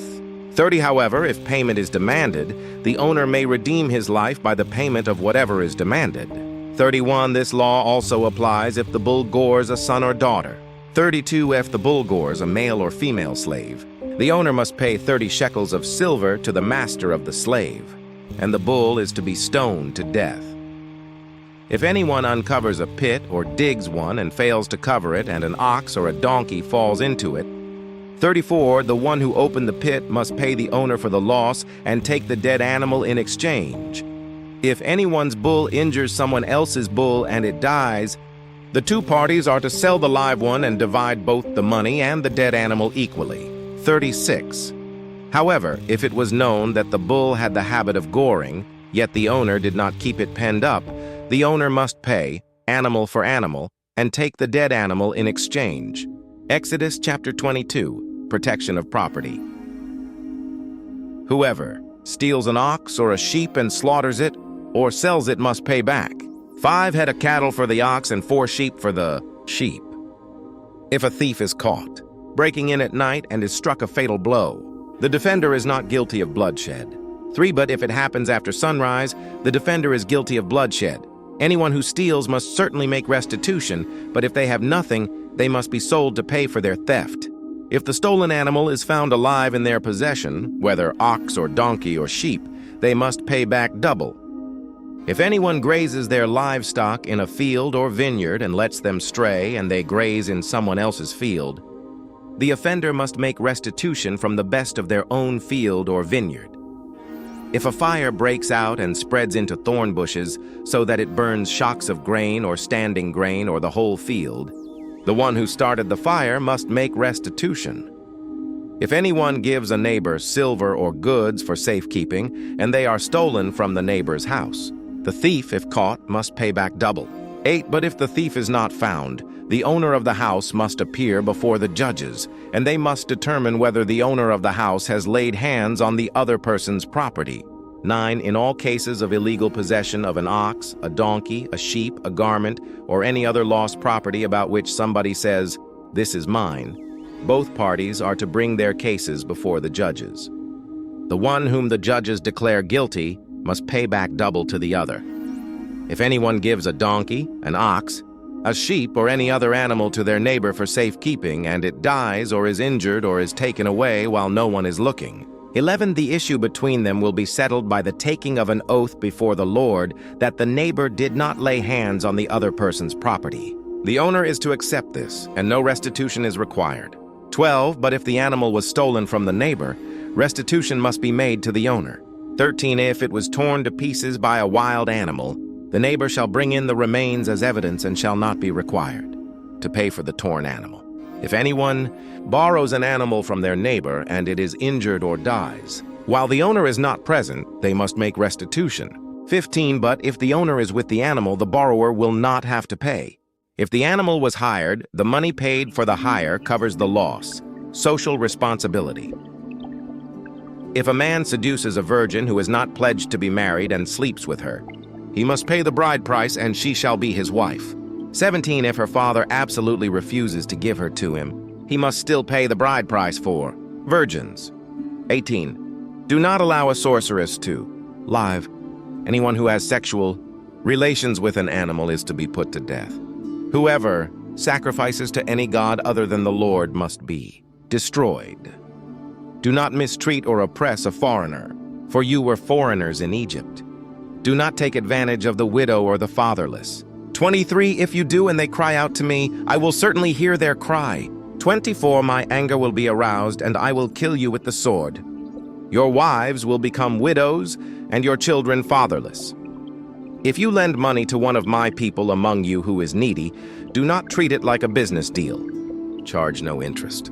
26. If you take your neighbor's cloak as a pledge, return it by sunset. 27. Because that cloak is the only covering your neighbor has. What else can they sleep in?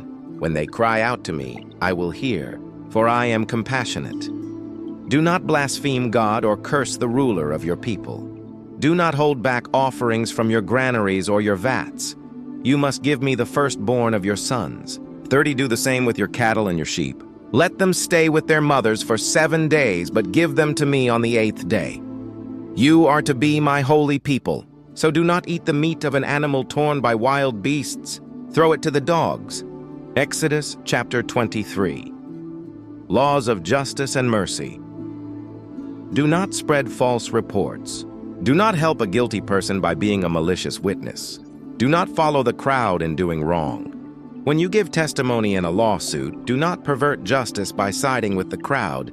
3. And do not show favoritism to a poor person in a lawsuit. If you come across your enemy's ox or donkey wandering off, be sure to return it. 5. If you see the donkey of someone who hates you fallen down under its load, do not leave it there. Be sure you help them with it.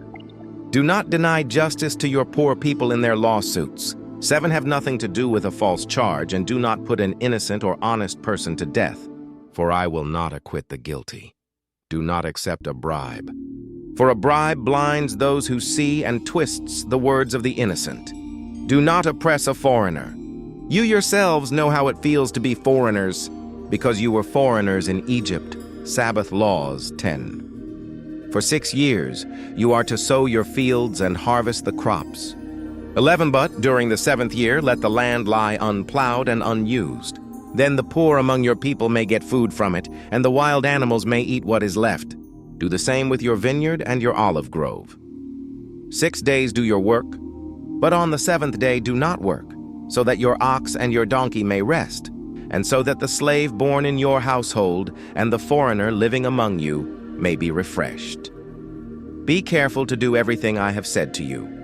Do not invoke the names of other gods. Do not let them be heard on your lips. The 3 annual festivals. 3 times a year you are to celebrate a festival to me. Celebrate the festival of unleavened bread. For 7 days eat bread made without yeast as I commanded you. Do this at the appointed time in the month of Aviv, for in that month you came out of Egypt. No one is to appear before me empty-handed. Celebrate the festival of harvest with the firstfruits. Of the crops you sow in your field, celebrate the festival of ingathering at the end of the year, when you gather in your crops from the field. 3 times a year all the men are to appear before the sovereign Lord. Do not offer the blood of a sacrifice to me along with anything containing yeast. The fat of my festival offerings must not be kept until morning. Bring the best of the firstfruits of your soil to the house of the Lord your God. Do not cook a young goat in its mother's milk. God's angel to prepare the way. 20c. I am sending an angel ahead of you to guard you along the way and to bring you to the place I have prepared. 21. Pay attention to him and listen to what he says. Do not rebel against him. He will not forgive your rebellion, since my name is in him. 22. If you listen carefully to what he says and do all that I say, I will be an enemy to your enemies and will oppose those who oppose you. 23. My angel will go ahead of you and bring you into the land of the Amorites, Hittites, Perizzites, Canaanites, Hivites, and Jebusites, and I will wipe them out. 24. Do not bow down before their gods or worship them or follow their practices. You must demolish them and break their sacred stones to pieces. 25. Worship the Lord your God, and his blessing will be on your food and water. I will take away sickness from among you. 26. And none will miscarry or be barren in your land. I will give you a full lifespan. I will send my terror ahead of you and throw into confusion every nation you encounter. I will make all your enemies turn their backs and run. 28. I will send the hornet ahead of you to drive the Hivites, Canaanites, and Hittites out of your way. 29. But I will not drive them out in a single year, because the land would become desolate and the wild animals too numerous for you. 30. Little by little I will drive them out before you, until you have increased enough to take possession of the land. I will establish your borders from the Red Sea to the Mediterranean Sea, and from the desert to the Euphrates River. I will give into your hands the people who live in the land, and you will drive them out before you. 32. Do not make a covenant with them or with their gods. 33. Do not let them live in your land, or they will cause you to sin against me, because the worship of their gods will certainly be a snare to you. Exodus chapter 24. The covenant confirmed. Then the Lord said to Moses, Come up to the Lord, you and Aaron, Nadab and Abihu, and 70 of the elders of Israel. You are to worship at a distance, but Moses alone is to approach the Lord. The others must not come near, and the people may not come up with him. When Moses went and told the people all the Lord's words and laws, they responded with one voice, Everything the Lord has said we will do. Moses then wrote down everything the Lord had said. He got up early the next morning and built an altar at the foot of the mountain and set up 12 stone pillars representing the 12 tribes of Israel.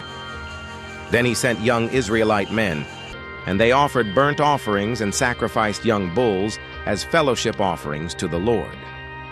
Moses took half of the blood and put it in bowls, and the other half he splashed against the altar. Then he took the book of the covenant and read it to the people. They responded, "We will do everything the Lord has said. We will obey." Moses then took the blood, sprinkled it on the people, and said, "This is the blood of the covenant that the Lord has made with you in accordance with all these words." Moses and Aaron, Nadab and Abihu, and the 70 elders of Israel went up and saw the God of Israel. Under his feet was something like a pavement made of lapis lazuli, as bright blue as the sky. But God did not raise his hand against these leaders of the Israelites. They saw God and they ate and drank. The Lord said to Moses, "Come up to me on the mountain and stay here, and I will give you the tablets of stone with the law and commandments I have written for their instruction." Then Moses set out with Joshua his aide. And Moses went up on the mountain of God. He said to the elders, "Wait here for us until we come back to you. Aaron and Hur are with you, and anyone involved in a dispute can go to them." When Moses went up on the mountain, the cloud covered it, and the glory of the Lord settled on Mount Sinai.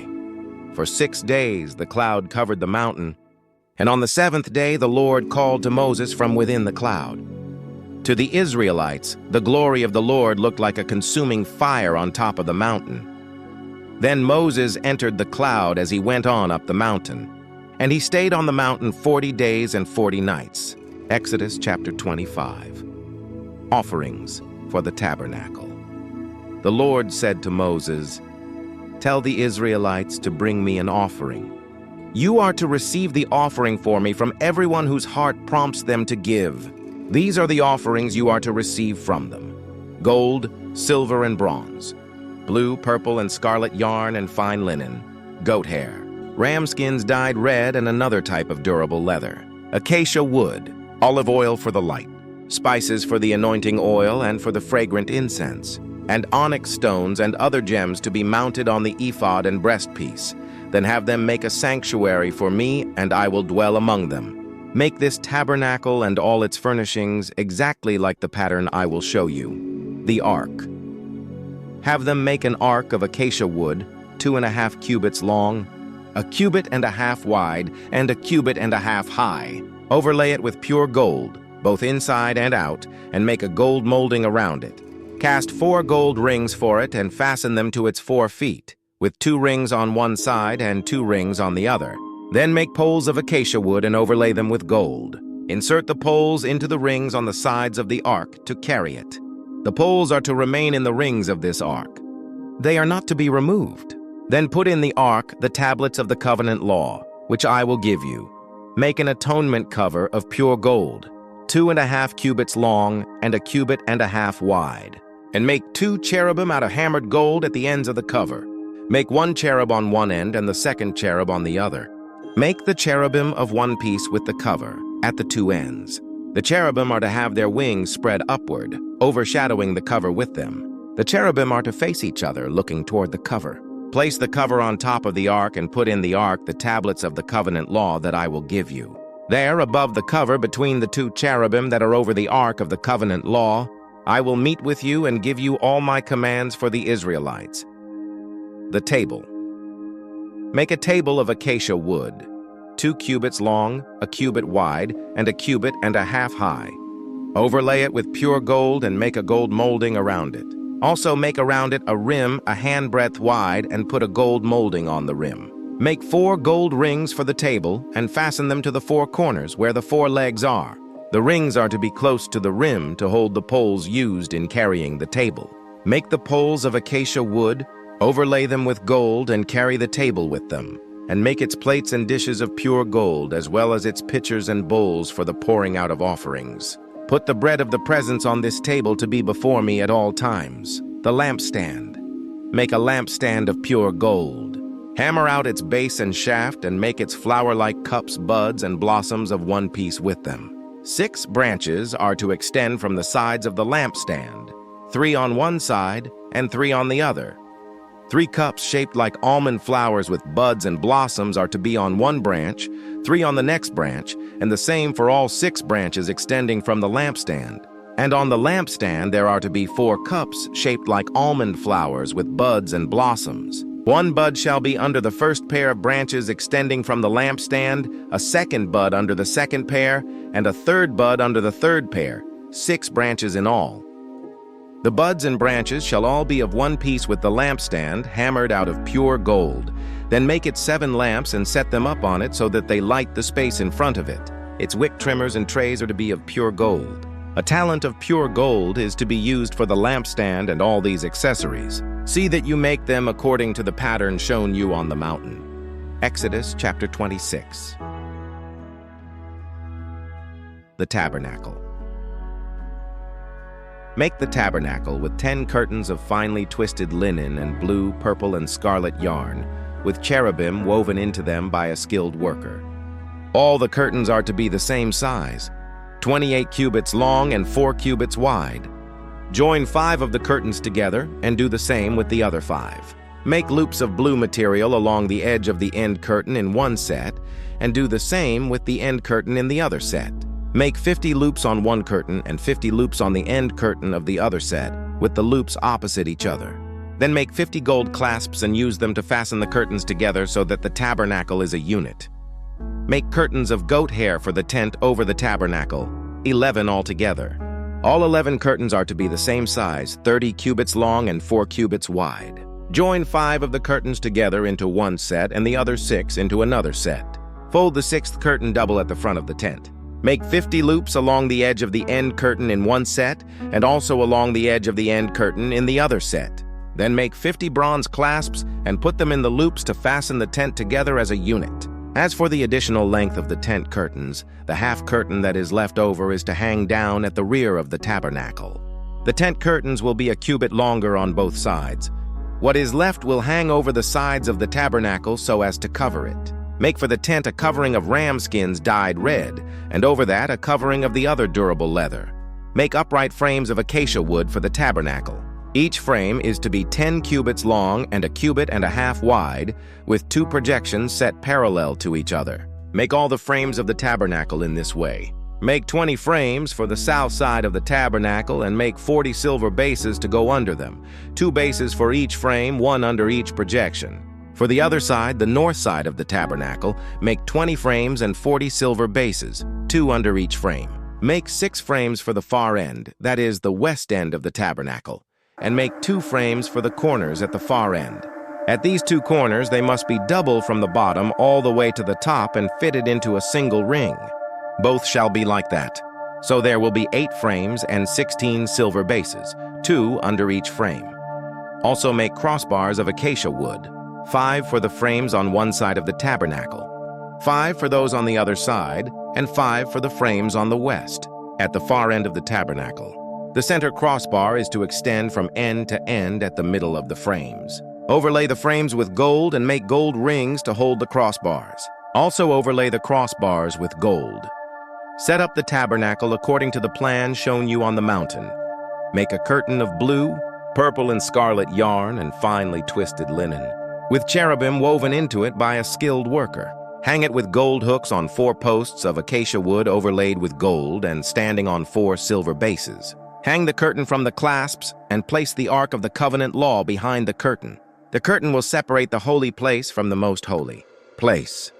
Put the atonement cover on the Ark of the Covenant Law in the most holy place. Place the table outside the curtain on the north side of the tabernacle and put the lampstand opposite it on the south side. For the entrance to the tent, make a curtain of blue, purple and scarlet yarn and finely twisted linen, the work of an embroiderer. Make gold hooks for this curtain and 5 posts of acacia wood overlaid with gold, and cast 5 bronze bases for them. Exodus chapter 27. The altar of burnt offering. Build an altar of acacia wood 3 cubits high. It is to be square, 5 cubits long and 5 cubits wide. Make a horn at each of the 4 corners, so that the horns and the altar are of one piece, and overlay the altar with bronze. Make all its utensils of bronze, its pots to remove the ashes, and its shovels, sprinkling bowls, meat forks, and fire pans. Make a grating for it, a bronze network, and make a bronze ring at each of the 4 corners of the network. Put it under the ledge of the altar, so that it is halfway up the altar. Make poles of acacia wood for the altar and overlay them with bronze. The poles are to be inserted into the ring, so they will be on two sides of the altar when it is carried. Make the altar hollow, out of boards. It is to be made just as you were shown on the mountain. The courtyard. Make a courtyard for the tabernacle. The south side shall be 100 cubits long, and is to have curtains of finely twisted linen, with 20 posts and 20 bronze bases, and with silver hooks and bands on the posts. The north side shall also be 100 cubits long, and is to have curtains, with 20 posts and 20 bronze bases, and with silver hooks and bands on the posts. The west end of the courtyard shall be 50 cubits wide and have curtains, with 10 posts and 10 bases. On the east end, toward the sunrise, the courtyard shall also be 50 cubits wide. Curtains 15 cubits long are to be on one side of the entrance, with 3 posts and 3 bases, and curtains 15 cubits long are to be on the other side, with 3 posts and 3 bases. For the entrance to the courtyard, provide a curtain 20 cubits long of blue, purple and scarlet yarn and finely twisted linen, the work of an embroiderer, with 4 posts and 4 bases. All the posts around the courtyard are to have silver bands and hooks and bronze bases. The courtyard shall be 100 cubits long and 50 cubits wide, with curtains of finely twisted linen 5 cubits high, and with bronze bases. All the other articles used in the service of the tabernacle, whatever their function, including all the tent pegs for it and those for the courtyard, are to be of bronze, oil for the lampstand. Command the Israelites to bring you clear oil of pressed olives for the light, so that the lamps may be kept burning. In the tent of meeting, outside the curtain that shields the ark of the covenant law, Aaron and his sons are to keep the lamps burning before the Lord from evening till morning. This is to be a lasting ordinance among the Israelites for the generations to come. Exodus chapter 28. The priestly garments have Aaron your brother brought to you from among the Israelites, along with his sons Nadab and Abihu, Eleazar and Ithamar, so they may serve me as priests. Make sacred garments for your brother Aaron, to give him dignity and honor. Tell all the skilled workers to whom I have given wisdom in such matters that they are to make garments for Aaron, for his consecration, so he may serve me as priest. These are the garments they are to make: a breastpiece, an ephod, a robe, a woven tunic, a turban, and a sash. They are to make these sacred garments for your brother Aaron and his sons, so they may serve me as priests. Have them use gold and blue, purple, and scarlet yarn and fine linen, the ephod. Make the ephod of gold and of blue, purple, and scarlet yarn, and of finely twisted linen, the work of skilled hands. It is to have 2 shoulder pieces attached to 2 of its corners, so it can be fastened. Its skillfully woven waistband is to be like it, of 1 piece with the ephod, and made with gold, and with blue, purple, and scarlet yarn, and with finely twisted linen. Take 2 onyx stones and engrave on them the names of the sons of Israel in the order of their birth, 6 names on 1 stone and the remaining 6 on the other. Engrave the names of the sons of Israel on the 2 stones the way a gem cutter engraves a seal. Then mount the stones in gold filigree settings and fasten them on the shoulder pieces of the ephod as memorial stones for the sons of Israel. Aaron is to bear the names on his shoulders as a memorial before the Lord. Make gold filigree settings and 2 braided chains of pure gold, like a rope, and attach the chains to the settings. The breastpiece. Fashion a breastpiece for making decisions, the work of skilled hands. Make it like the ephod, of gold and of blue, purple, and scarlet yarn, and of finely twisted linen. 16 it is to be square, a span long and a span wide, and folded double. Then mount 4 rows of precious stones on it. The first row shall be carnelian, chrysolite, and beryl. The second row shall be turquoise, lapis lazuli, and emerald. The third row shall be jacinth, agate, and amethyst. The fourth row shall be topaz, onyx, and jasper. Mount them in gold filigree settings. There are to be 12 stones, 1 for each of the names of the sons of Israel, each engraved like a seal with the name of one of the 12 tribes. For the breastpiece, make braided chains of pure gold, like a rope. Make 2 gold rings for it and fasten them to 2 corners of the breastpiece. Fasten the 2 gold chains to the rings at the corners of the breastpiece, and the other ends of the chains to the 2 settings, attaching them to the shoulder pieces of the ephod at the front.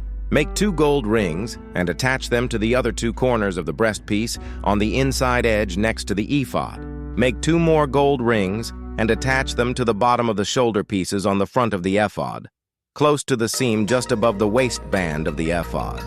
The rings of the breastpiece are to be tied to the rings of the ephod with blue cord, connecting it to the waistband, so that the breastpiece will not swing out from the ephod. Whenever Aaron enters the holy place, he will bear the names of the sons of Israel over his heart on the breastpiece of decision as a continuing memorial before the Lord. Also put the Urim and the Thummim in the breastpiece, so they may be over Aaron's heart whenever he enters the presence of the Lord. Thus Aaron will always bear the means of making decisions for the Israelites over his heart before the Lord. Other priestly garments. Make the robe of the ephod entirely of blue cloth, with an opening for the head in its center. There shall be a woven edge like a collar around this opening so that it will not tear. Make pomegranates of blue, purple, and scarlet yarn around the hem of the robe, with gold bells between them. The gold bells and the pomegranates are to alternate around the hem of the robe.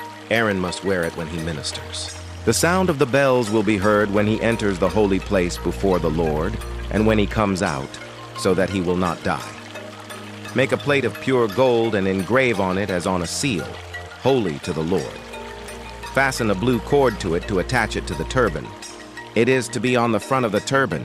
It will be on Aaron's forehead, and he will bear the guilt involved in the sacred gifts the Israelites consecrate, whatever their gifts may be. It will be on Aaron's forehead continually, so that they will be acceptable to the Lord. Weave the tunic of fine linen and make the turban of fine linen. The sash is to be the work of an embroiderer. Make tunics, sashes, and caps for Aaron's sons to give them dignity and honor. After you put these clothes on your brother Aaron and his sons, anoint and ordain them. Consecrate them so they may serve me as priests. Make linen undergarments as a covering for the body, reaching from the waist to the thigh. Aaron and his sons must wear them whenever they enter the tent of meeting or approach the altar to minister in the holy place, so that they will not incur guilt and die. This is to be a lasting ordinance for Aaron and his descendants. Exodus chapter 29. Consecration of the priests. This is what you are to do to consecrate them, so they may serve me as priests. Take a young bull and 2 rams without defect, and from the finest wheat flour make round loaves without yeast, thick loaves without yeast and with olive oil mixed in, and thin loaves without yeast and brushed with olive oil. Put them in a basket and present them along with the bull and the 2 rams. Then bring Aaron and his sons to the entrance to the tent of meeting and wash them with water. Take the garments and dress Aaron with the tunic, the robe of the ephod itself, and the breastpiece. Fasten the ephod on him by its skillfully woven waistband. Put the turban on his head and attach the sacred emblem to the turban. Take the anointing oil and anoint him by pouring it on his head. Bring his sons and dress them in tunics and fasten caps on them. Then tie sashes on Aaron and his sons. The priesthood is theirs by a lasting ordinance. Then you shall ordain Aaron and his sons. Bring the bull to the front of the tent of meeting, and Aaron and his sons shall lay their hands on its head. Slaughter it in the Lord's presence at the entrance to the tent of meeting. Take some of the bull's blood and put it on the horns of the altar with your finger, and pour out the rest of it at the base of the altar. Then take all the fat on the internal organs, the long lobe of the liver, and both kidneys with the fat on them, and burn them on the altar. But burn the bull's flesh and its hide and its intestines outside the camp. It is a sin offering. Take one of the rams, and Aaron and his sons shall lay their hands on its head. Slaughter it, and take the blood and splash it against the sides of the altar. Cut the ram into pieces, and wash the internal organs and the legs, putting them with the head and the other pieces. Then burn the entire ram on the altar. It is a burnt offering to the Lord, a pleasing aroma, a food offering presented to the Lord. Take the other ram, and Aaron and his sons shall lay their hands on its head. Slaughter it, take some of its blood and put it on the lobes of the right ears of Aaron and his sons, on the thumbs of their right hands, and on the big toes of their right feet. Then splash blood against the sides of the altar, And take some blood from the altar and some of the anointing oil and sprinkle it on Aaron and his garments and on his sons and their garments. Then he and his sons and their garments will be consecrated. Take from this ram the fat tail, the fat on the internal organs, the long lobe of the liver, both kidneys with the fat on them, and the right thigh. This is the ram for the ordination. From the basket of bread made without yeast, which is before the Lord, take 1 round loaf, 1 thick loaf with olive oil mixed in, and 1 thin loaf. Put all these in the hands of Aaron and his sons, and have them wave them before the Lord as a wave offering. Then take them from their hands and burn them on the altar along with the burnt offering for a pleasing aroma to the Lord, a food offering presented to the Lord. After you take the breast of the ram for Aaron's ordination, wave it before the Lord as a wave offering, and it will be your share. Consecrate those parts of the ordination ram that belong to Aaron and his sons, the breast that was waved and the thigh that was presented. This is always to be the perpetual share from the Israelites for Aaron and his sons. It is the contribution the Israelites are to make to the Lord from their fellowship offerings. Aaron's sacred garments will belong to his descendants, so that they can be anointed and ordained in them. The son who succeeds him as priest and comes to the tent of meeting to minister in the holy place is to wear them 7 days. Take the ram for the ordination and cook the meat in a sacred place. At the entrance to the tent of meeting, Aaron and his sons are to eat the meat of the ram and the bread that is in the basket. They are to eat these offerings by which atonement was made for their ordination and consecration. But no one else may eat them, because they are sacred. And if any of the meat of the ordination ram or any bread is left over till morning, burn it up. It must not be eaten because it is sacred. Do for Aaron and his sons everything I have commanded you, taking 7 days to ordain them. Sacrifice a bull each day as a sin offering to make atonement. Purify the altar by making atonement for it, and anoint it to consecrate it. For 7 days make atonement for the altar and consecrate it. Then the altar will be most holy, and whatever touches it will be holy. This is what you are to offer on the altar regularly each day. 2 lambs a year old. Offer one in the morning and the other at twilight. With the first lamb, offer 1/10 of an ephah of the finest flour, mixed with 1/4 of a hin of oil from pressed olives, and 1/4 of a hin of wine as a drink offering. Sacrifice the other lamb at twilight with the same grain offering and its drink offering as in the morning, a pleasing aroma, a food offering presented to the Lord. For the generations to come, this burnt offering is to be made regularly at the entrance to the tent of meeting, before the Lord. There I will meet you and speak to you. There also I will meet with the Israelites, and the place will be consecrated by my glory. So I will consecrate the tent of meeting and the altar, and will consecrate Aaron and his sons to serve me as priests. Then I will dwell among the Israelites and be their God. They will know that I am the Lord their God, who brought them out of Egypt so that I might dwell among them. I am the Lord their God. Exodus chapter 30. The altar of incense. Make an altar of acacia wood for burning incense. It is to be square, 1 cubit long and 1 cubit wide, and 2 cubits high, its horns of 1 piece with it. Overlay the top and all the sides and the horns with pure gold, and make a gold molding around it. Make 2 gold rings for the altar below the molding, 2 on each of the opposite sides, to hold the poles used to carry it. Make the poles of acacia wood and overlay them with gold. Put the altar in front of the curtain that shields the Ark of the Covenant law before the atonement cover that is over the tablets of the covenant law, where I will meet with you. Aaron must burn fragrant incense on the altar every morning when he tends the lamps. He must burn incense again when he lights the lamps at twilight, so incense will burn regularly before the Lord for the generations to come. Do not offer on this altar any other incense or any burnt offering or grain offering, and do not pour a drink offering on it. Once a year Aaron shall make atonement on its horns. This annual atonement must be made with the blood of the atoning sin offering for the generations to come. It is most holy to the Lord. Atonement money. Then the Lord said to Moses, "When you take a census of the Israelites to count them, each one must pay the Lord a ransom for his life at the time he is counted. Then no plague will come on them when you number them. Each one who crosses over to those already counted is to give a half shekel according to the sanctuary shekel, which weighs 20 gerahs. This half shekel is an offering to the Lord. All who cross over, those 20 years old or more, are to give an offering to the Lord. The rich are not to give more than a half shekel, and the poor are not to give less when you make the offering to the Lord to atone for your lives. Receive the atonement money from the Israelites and use it for the service of the tent of meeting. It will be a memorial for the Israelites before the Lord, making atonement for your lives. Basin for washing. Then the Lord said to Moses, "Make a bronze basin with its bronze stand for washing. Place it between the tent of meeting and the altar and put water in it. Aaron and his sons are to wash their hands and feet with water from it.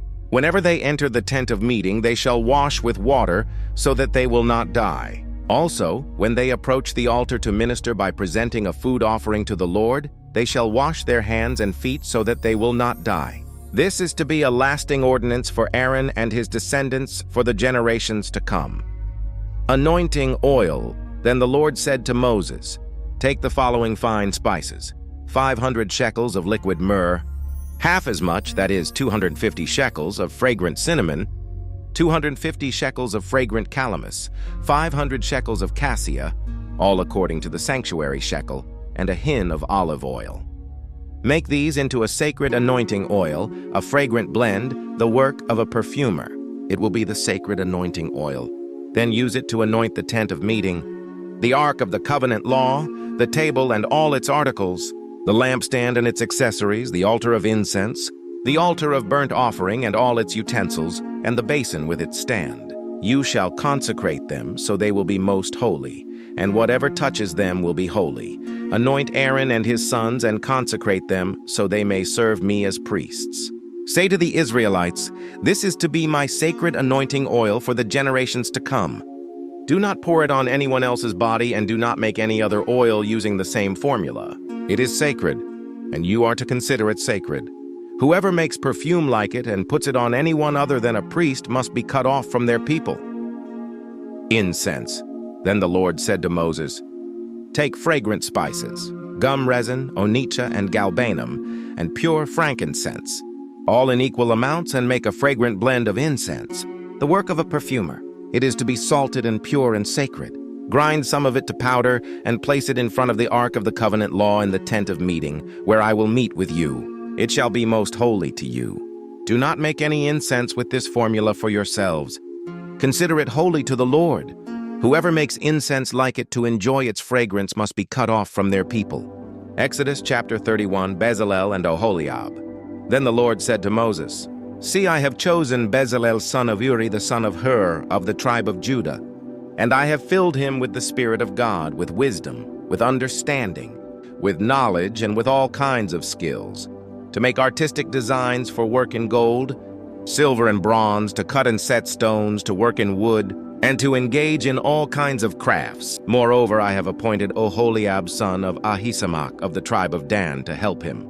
Also, I have given ability to all the skilled workers to make everything I have commanded you, the tent of meeting, the ark of the covenant law with the atonement cover on it, and all the other furnishings of the tent, the table and its articles, the pure gold lampstand and all its accessories, the altar of incense, the altar of burnt offering and all its utensils, the basin with its stand, and also the woven garments, both the sacred garments for Aaron the priest, and the garments for his sons when they serve as priests, and the anointing oil and fragrant incense for the holy place. They are to make them just as I commanded you. The Sabbath. Then the Lord said to Moses, say to the Israelites, you must observe my Sabbaths. This will be a sign between me and you for the generations to come, so you may know that I am the Lord, who makes you holy. Observe the Sabbath because it is holy to you. Anyone who desecrates it is to be put to death. Those who do any work on that day must be cut off from their people. For 6 days work is to be done, but the seventh day is a day of Sabbath rest, holy to the Lord. Whoever does any work on the Sabbath day is to be put to death. The Israelites are to observe the Sabbath, celebrating it for the generations to come as a lasting covenant. It will be a sign between me and the Israelites forever. For in 6 days the Lord made the heavens and the earth, and on the seventh day he rested and was refreshed. When the Lord finished speaking to Moses on Mount Sinai, He gave him the 2 tablets of the covenant law, the tablets of stone inscribed by the finger of God. Exodus chapter 32. The golden calf.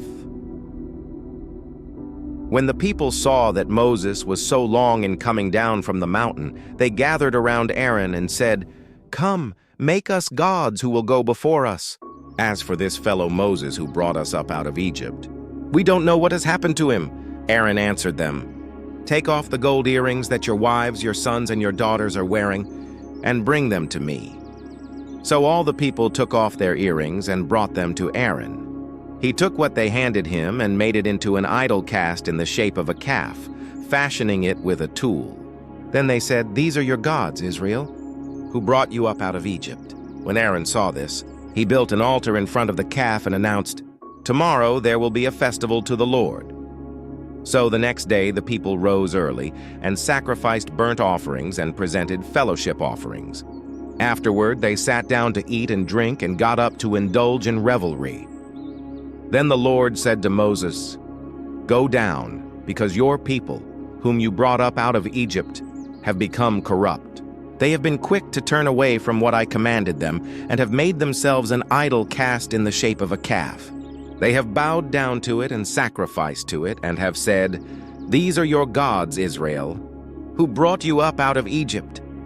I have seen these people," the Lord said to Moses, "and they are a stiff-necked people.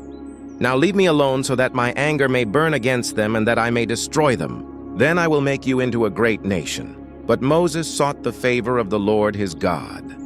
"Lord," he said, "why should your anger burn against your people, whom you brought out of Egypt with great power and a mighty hand? Why should the Egyptians say, 'It was with evil intent that he brought them out, to kill them in the mountains and to wipe them off the face of the earth'?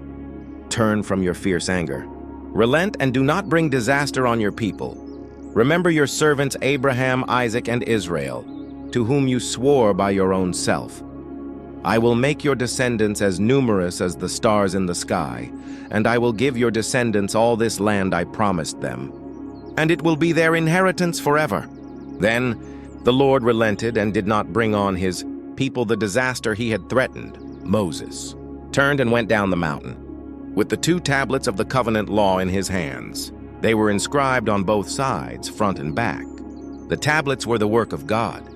The writing was the writing of God, engraved on the tablets. When Joshua heard the noise of the people shouting, he said to Moses, "There is the sound of war in the camp." Moses replied, "It is not the sound of victory, it is not the sound of defeat. It is the sound of singing that I hear." When Moses approached the camp and saw the calf and the dancing, his anger burned, and he threw the tablets out of his hands, breaking them to pieces at the foot of the mountain. And he took the calf the people had made and burned it in the fire. Then he ground it to powder, scattered it on the water, and made the Israelites drink it. He said to Aaron, "What did these people do to you, that you led them into such great sin?" "Do not be angry, my lord," Aaron answered. "You know how prone these people are to evil. They said to me, 'Make us gods who will go before us.' As for this fellow Moses who brought us up out of Egypt, we don't know what has happened to him." So I told them, "Whoever has any gold jewelry, take it off." Then they gave me the gold, and I threw it into the fire, and out came this calf. Moses saw that the people were running wild, and that Aaron had let them get out of control, and so become a laughingstock to their enemies. So he stood at the entrance to the camp and said, "Whoever is for the Lord, come to me." And all the Levites rallied to him. Then he said to them, "This is what the Lord, the God of Israel, says. Each man strap a sword to his side. Go back and forth through the camp from one end to the other, each killing his brother and friend and neighbor." The Levites did as Moses commanded, and that day about 3,000 of the people died. Then Moses said, "You have been set apart to the Lord today, for you were against your own sons and brothers, and he has blessed you this day." The next day Moses said to the people, "You have committed a great sin, but now I will go up to the Lord. Perhaps I can make atonement for your sin." So Moses went back to the Lord and said, "Oh, what a great sin these people have committed. They have made themselves gods of gold. But now, please forgive their sin. But if not, then blot me out of the book you have written." The Lord replied to Moses, "Whoever has sinned against me, I will blot out of my book. Now go, lead the people to the place I spoke of, and my angel will go before you. However, when the time comes for me to punish, I will punish them for their sin." And the Lord struck the people with a plague because of what they did with the calf Aaron had made. Exodus chapter 33, Then the Lord said to Moses, "Leave this place, you and the people you brought up out of Egypt, and go up to the land I promised on oath to Abraham, Isaac, and Jacob, saying, I will give it to your descendants. I will send an angel before you and drive out the Canaanites, Amorites, Hittites, Perizzites, Hivites, and Jebusites.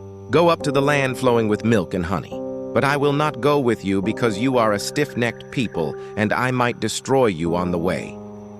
When the people heard these distressing words, they began to mourn, and no one put on any ornaments. For the Lord had said to Moses, "Tell the Israelites, you are a stiff-necked people. If I were to go with you even for a moment, I might destroy you. Now take off your ornaments, and I will decide what to do with you." So the Israelites stripped off their ornaments at Mount Horeb, the tent of meeting now. Moses used to take a tent and pitch it outside the camp some distance away, calling it the tent of meeting. Anyone inquiring of the Lord would go to the tent of meeting outside the camp. And whenever Moses went out to the tent, all the people rose and stood at the entrances to their tents, watching Moses until he entered the tent. As Moses went into the tent, the pillar of cloud would come down and stay at the entrance, while the Lord spoke with Moses. Whenever the people saw the pillar of cloud standing at the entrance to the tent, they all stood and worshipped, each at the entrance to their tent. The Lord would speak to Moses face to face as one speaks to a friend. Then Moses would return to the camp, but his young aide Joshua son of Nun did not leave the tent. Moses, in the glory of the Lord Moses, said to the Lord, "You have been telling me, 'Lead these people,' but you have not let me know whom you will send with me. You have said, 'I know you by name, and you have found favor with me. If you are pleased with me, teach me your ways, so I may know you and continue to find favor with you. Remember that this nation is your people." The Lord replied, "My presence will go with you, and I will give you rest." Then Moses said to him, "If your presence does not go with us, do not send us up from here. How will anyone know that you are pleased with me and with your people unless you go with us? What else will distinguish me and your people from all the other people on the face of the earth?" And the Lord said to Moses, "I will do the very thing you have asked, because I am pleased with you and I know you by name." Then Moses said, "Now show me your glory." And the Lord said, "I will cause all my goodness to pass in front of you, and I will proclaim my name, the Lord, in your presence. I will have mercy on whom I will have mercy, and I will have compassion on whom I will have compassion. But," he said, "you cannot see my face, for no one may see me and live." Then the Lord said, "There is a place near me where you may stand on a rock. When my glory passes by, I will put you in a cleft in the rock and cover you with my hand until I have passed by. Then I will remove my hand, and you will see my back. But my face must not be seen." Exodus chapter 34. The new stone tablets. The Lord said to Moses, "Chisel out 2 stone tablets like the first ones, and I will write on them the words that were on the first tablets, which you broke. Be ready in the morning, and then come up on Mount Sinai. Present yourself to me there on top of the mountain. No one is to come with you or be seen anywhere on the mountain. Not even the flocks and herds may graze in front of the mountain." So Moses chiseled out 2 stone tablets like the first ones, and went up Mount Sinai early in the morning, as the Lord had commanded him. And he carried the 2 stone tablets in his hands. Then the Lord came down in the cloud and stood there with him and proclaimed his name, the Lord. And he passed in front of Moses, proclaiming, the Lord, the compassionate and gracious God, slow to anger, abounding in love and faithfulness, maintaining love to thousands, and forgiving wickedness, rebellion, and sin. Yet he does not leave the guilty unpunished. He punishes the children and their children for the sin of the parents to the 3rd and 4th generation. Moses bowed to the ground at once and worshipped. "Lord," he said, If I have found favor in your eyes, then let the Lord go with us. Although this is a stiff-necked people, forgive our wickedness and our sin, and take us as your inheritance." Then the Lord said, "I am making a covenant with you. Before all your people I will do wonders never before done in any nation in all the world. The people you live among will see how awesome is the work that I, the Lord, will do for you. Obey what I command you today. I will drive out before you the Amorites, Canaanites, Hittites, Perizzites, Hivites, and Jebusites. Be careful not to make a treaty with those who live in the land where you are going, or they will be a snare among you. Break down their altars, smash their sacred stones, and cut down their Asherah poles. Do not worship any other god. For the Lord, whose name is jealous, is a jealous God. Be careful not to make a treaty with those who live in the land. For when they prostitute themselves to their gods and sacrifice to them, they will invite you, and you will eat their sacrifices. And when you choose some of their daughters as wives for your sons, and those daughters prostitute themselves to their gods, they will lead your sons to do the same. Do not make any idols. Celebrate the festival of unleavened bread. For 7 days eat bread made without yeast, as I commanded you. Do this at the appointed time in the month of Aviv. For in that month you came out of Egypt. The first offspring of every womb belongs to me, including all the firstborn males of your livestock. Whether from herd or flock, redeem the firstborn donkey with a lamb. But if you do not redeem it, break its neck. Redeem all your firstborn sons. No one is to appear before me empty-handed. 6 days you shall labor, but on the 7th day you shall rest. Even during the plowing season and harvest you must rest. Celebrate the festival of weeks with the first fruits of the wheat harvest, and the festival of ingathering at the turn of the year. 3 times a year all your men are to appear before the sovereign Lord, the God of Israel. I will drive out nations before you and enlarge your territory, and no one will covet your land when you go up 3 times each year to appear before the Lord your God. Do not offer the blood of a sacrifice to me along with anything containing yeast, and do not let any of the sacrifice from the Passover festival remain until morning. Bring the best of the first fruits of your soil to the house of the Lord your God. Do not cook a young goat in its mother's milk. Then the Lord said to Moses, "Write down these words, for in accordance with these words I have made a covenant with you and with Israel." Moses was there with the Lord 40 days and 40 nights without eating bread or drinking water. And he wrote on the tablets the words of the covenant, the 10 commandments, the radiant face of Moses. When Moses came down from Mount Sinai with the 2 tablets of the covenant law in his hands, he was not aware that his face was radiant, because he had spoken with the Lord. When Aaron and all the Israelites saw Moses, his face was radiant, and they were afraid to come near him, but Moses called to them. So Aaron and all the leaders of the community came back to him, and he spoke to them. Afterward, all the Israelites came near him, and he gave them all the commands the Lord had given him on Mount Sinai. When Moses finished speaking to them, he put a veil over his face, but whenever he entered the Lord's presence to speak with him, he removed the veil until he came out. And when he came out and told the Israelites what he had been commanded, they saw that his face was radiant. Then Moses would put the veil back over his face until he went in to speak with the Lord. Exodus chapter 35. Sabbath regulations. Moses assembled the whole Israelite community and said to them, "These are the things the Lord has commanded you to do. For 6 days, work is to be done, but the 7th day shall be your holy day, a day of Sabbath rest to the Lord. Whoever does any work on it is to be put to death. Do not light a fire in any of your dwellings on the Sabbath day." Materials for the tabernacle. Moses said to the whole Israelite community, "This is what the Lord has commanded. From what you have, take an offering for the Lord. Everyone who is willing is to bring to the Lord an offering of gold, silver, and bronze, blue, purple, and scarlet yarn, and fine linen, goat hair, ram skins dyed red, and another type of durable leather, acacia wood, olive oil for the light, spices for the anointing oil and for the fragrant incense, and onyx stones and other gems to be mounted on the ephod and breastpiece. All who are skilled among you are to come and make everything the Lord has commanded.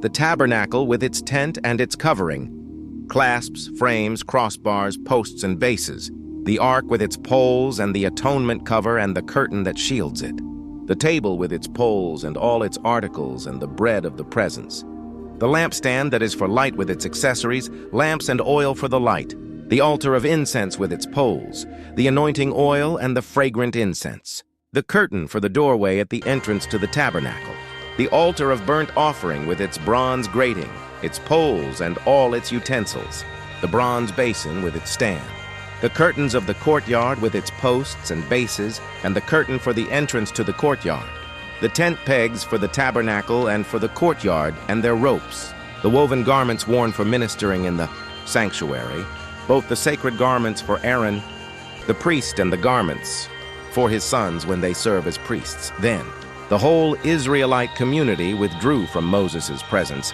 and everyone who was willing and whose heart moved them came and brought an offering to the Lord for the work on the tent of meeting, for all its service, and for the sacred garments. All who were willing, men and women alike, came and brought gold jewelry of all kinds, brooches, earrings, rings, and ornaments. They all presented their gold as a wave offering to the Lord. Everyone who had blue, purple, or scarlet yarn, or fine linen, or goat hair, ram skins, dyed red, or the other durable leather brought them. Those presenting an offering of silver or bronze brought it as an offering to the Lord, and everyone who had acacia wood for any part of the work brought it. Every skilled woman spun with her hands and brought what she had spun, blue, purple, or scarlet yarn or fine linen. And all the women who were willing and had the skill spun the goat hair. The leaders brought onyx stones and other gems to be mounted on the ephod and breastpiece. They also brought spices and olive oil for the light, and for the anointing oil, and for the fragrant incense. All the Israelite men and women who were willing brought to the Lord free will offerings for all the work the Lord through Moses had commanded them to do. Bezalel and Oholiab. Then Moses said to the Israelites, "See, the Lord has chosen Bezalel son of Uri, the son of Hur of the tribe of Judah, and he has filled him with the Spirit of God, with wisdom, with understanding, with knowledge, and with all kinds of skills, to make artistic designs for work in gold, silver and bronze, to cut and set stones, to work in wood, and to engage in all kinds of artistic crafts. And he has given both him and Oholiab son of Ahisamach of the tribe of Dan the ability to teach others. He has filled them with skill to do all kinds of work as engravers, designers, embroiderers in blue, purple, and scarlet yarn and fine linen, and weavers, all of them skilled workers and designers." Exodus chapter 36. So Bezalel, Oholiab, and every skilled person to whom the Lord has given skill and ability to know how to carry out all the work of constructing the sanctuary are to do the work just as the Lord has commanded. Then Moses summoned Bezalel and Oholiab and every skilled person to whom the Lord had given ability, and who was willing to come and do the work. They received from Moses all the offerings the Israelites had brought to carry out the work of constructing the sanctuary. And the people continued to bring free will offerings morning after morning. So all the skilled workers who were doing all the work on the sanctuary left what they were doing and said to Moses, "The people are bringing more than enough for doing the work the Lord commanded to be done." Then Moses gave an order, and they sent this word throughout the camp: "No man or woman is to make anything else as an offering for the sanctuary." And so the people were restrained from bringing more, because what they already had was more than enough to do all the work. The tabernacle. All those who were skilled among the workers made the tabernacle with 10 curtains of finely twisted linen and blue, purple and scarlet yarn, with cherubim woven into them by expert hands. All the curtains were the same size, 28 cubits long and 4 cubits wide. They joined 5 of the curtains together and did the same with the other 5. Then they made loops of blue material along the edge of the end curtain in one set, and the same was done with the end curtain in the other set. They also made 50 loops on one curtain and 50 loops on the end curtain of the other set, with the loops opposite each other. Then they made 50 gold clasps, and used them to fasten the 2 sets of curtains together so that the tabernacle was a unit. They made curtains of goat hair for the tent over the tabernacle, 11 altogether. All 11 curtains were the same size, 30 cubits long and 4 cubits wide. They joined 5 of the curtains into one set and the other 6 into another set. Then they made 50 loops along the edge of the end curtain in one set and also along the edge of the end curtain in the other set. They made 50 bronze clasps to fasten the tent together as a unit. Then they made for the tent a covering of ram skins dyed red, and over that a covering of the other durable leather. They made upright frames of acacia wood for the tabernacle. Each frame was 10 cubits long and a cubit and a half wide, with 2 projections set parallel to each other. They made all the frames of the tabernacle in this way. They made 20 frames for the south side of the tabernacle and made 40 silver bases to go under them. 2 bases for each frame, 1 under each projection. For the other side, the north side of the tabernacle, they made 20 frames and 40 silver bases, 2 under each frame. They made 6 frames for the far end, that is, the west end of the tabernacle, and 2 frames were made for the corners of the tabernacle at the far end.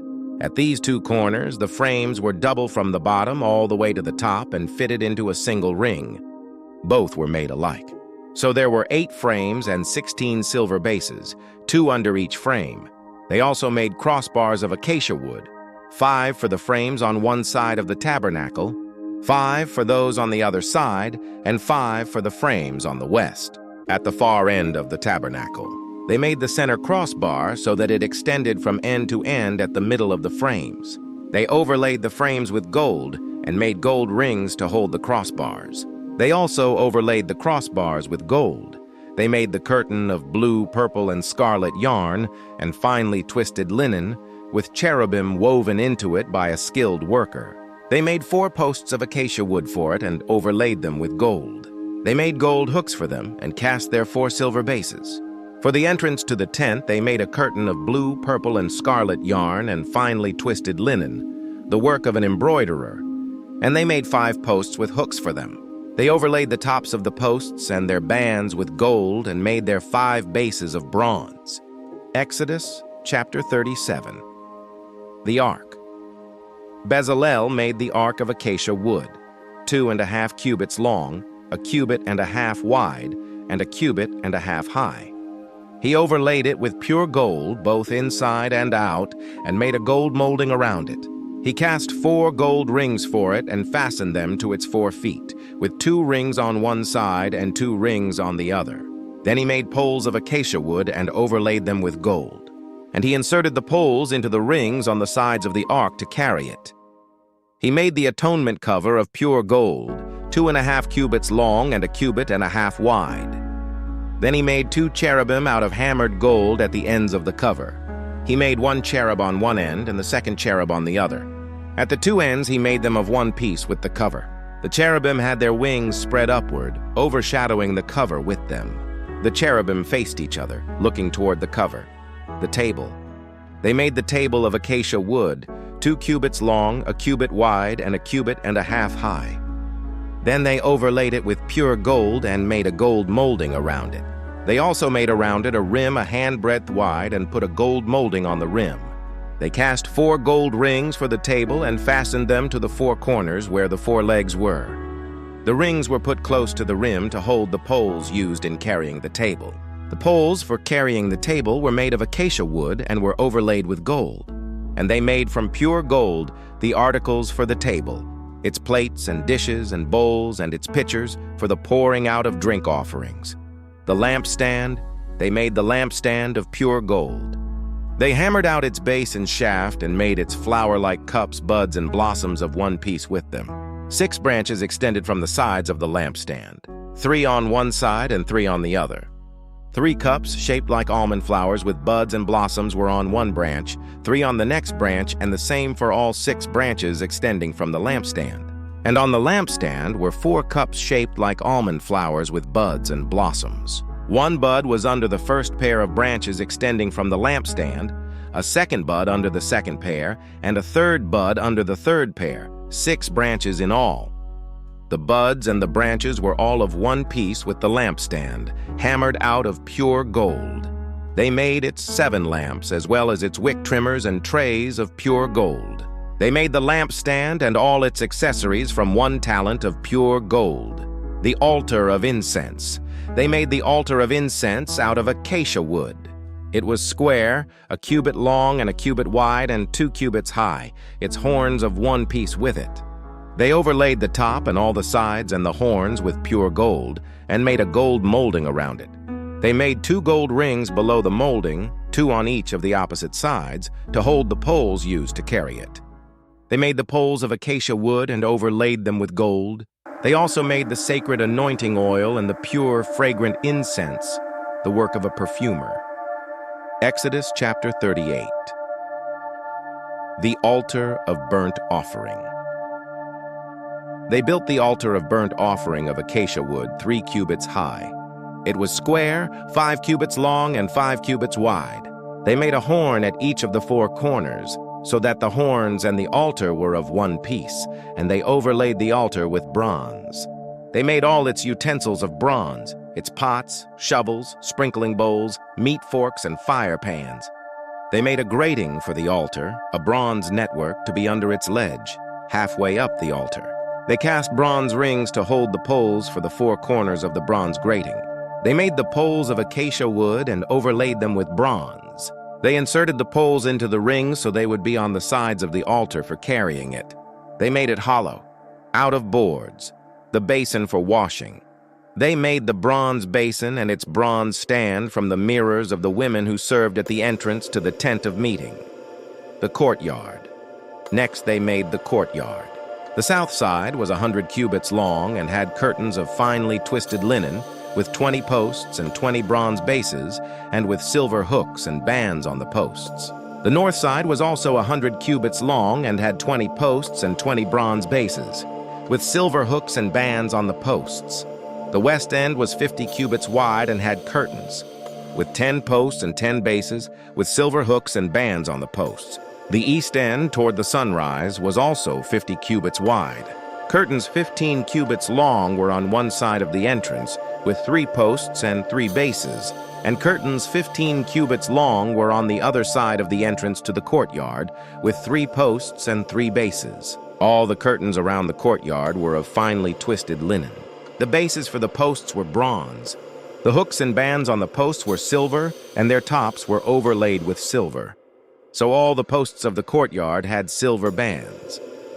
The curtain for the entrance to the courtyard was made of blue, purple, and scarlet yarn and finely twisted linen, the work of an embroiderer. It was 20 cubits long and, like the curtains of the courtyard, 5 cubits high with 4 posts and 4 bronze bases. Their hooks and bands were silver, and their tops were overlaid with silver. All the tent pegs of the tabernacle and of the surrounding courtyard were bronze. The materials used.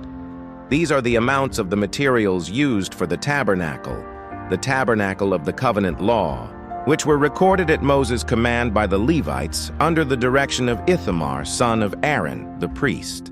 Bezalel, son of Uri, the son of Hur of the tribe of Judah, made everything the Lord commanded Moses.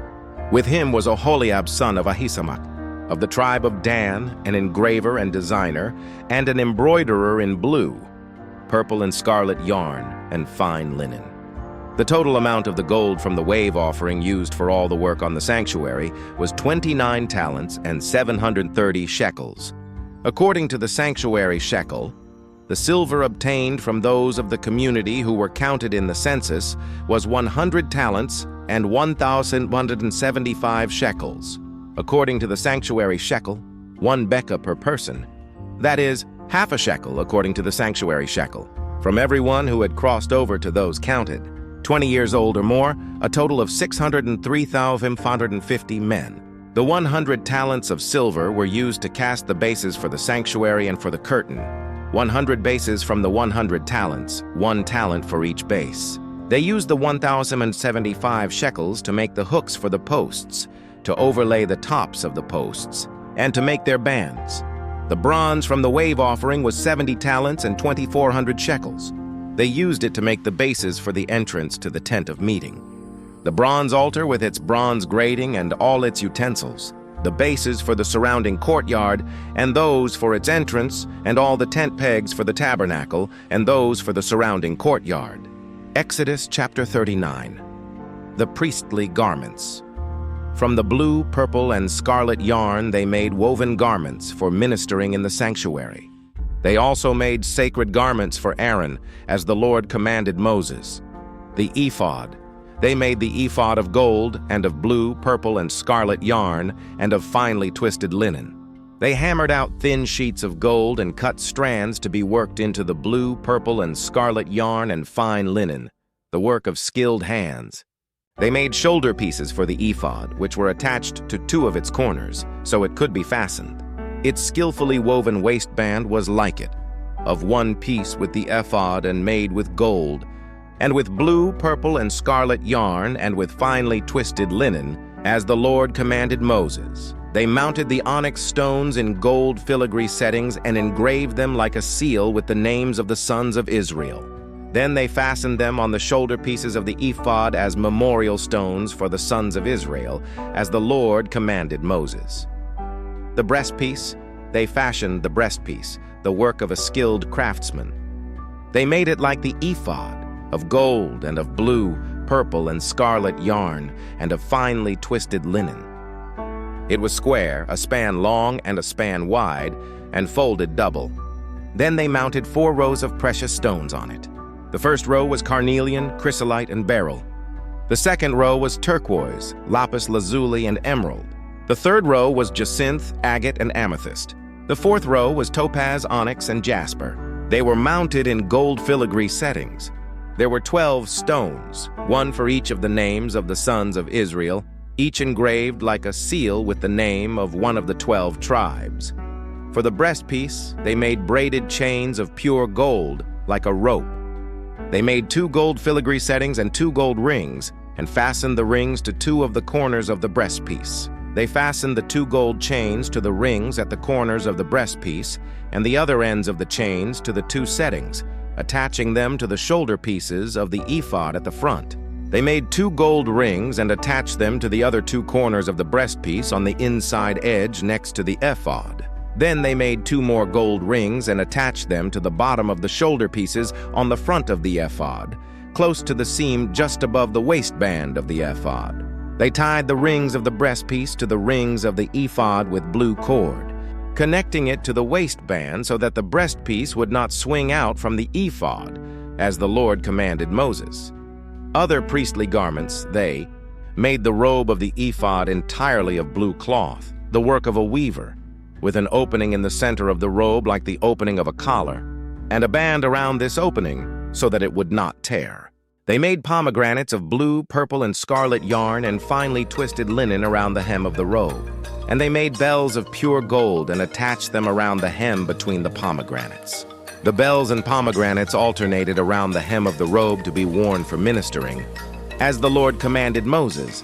For Aaron and his sons, they made tunics of fine linen, the work of a weaver, and the turban of fine linen, the linen caps and the undergarments of finely twisted linen.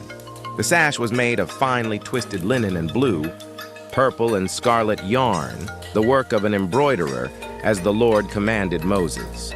They made the plate, the sacred emblem, out of pure gold and engraved on it, like an inscription on a seal, "Holy to the Lord." Then they fastened a blue cord to it to attach it to the turban, as the Lord commanded Moses.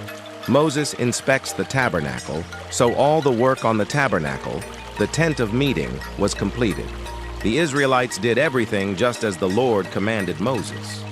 Then they brought the tabernacle to Moses, the tent and all its furnishings, its clasps, frames, crossbars, posts, and bases, the covering of ram skins dyed red, and the covering of another durable leather, and the shielding curtain, the Ark of the Covenant law with its poles and the atonement cover, the table with all its articles and the bread of the presence, the pure gold lampstand with its row of lamps and all its accessories, and the olive oil for the light, the gold altar, the anointing oil, the fragrant incense, and the curtain for the entrance to the tent, the bronze altar with its bronze grating, its poles and all its utensils, the basin with its stand, the curtains of the courtyard with its posts and bases, and the curtain for the entrance to the courtyard, the ropes and tent pegs for the courtyard, all the furnishings for the tabernacle, the tent of meeting, and the woven garments worn for ministering in the sanctuary, both the sacred garments for Aaron the priest and the garments for his sons when serving as priests,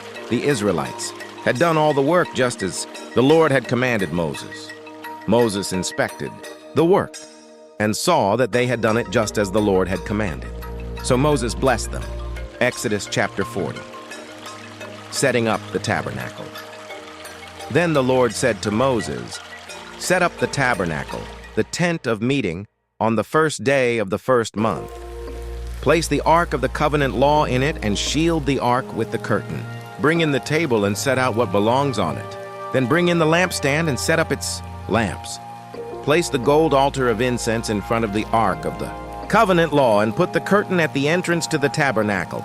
Place the altar of burnt offering in front of the entrance to the tabernacle, the tent of meeting.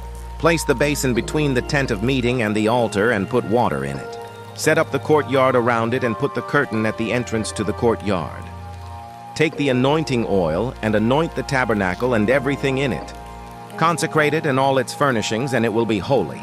Then anoint the altar of burnt offering and all its utensils. Consecrate the altar, and it will be most holy. Anoint the basin and its stand and consecrate them. Bring Aaron and his sons to the entrance to the tent of meeting and wash them with water.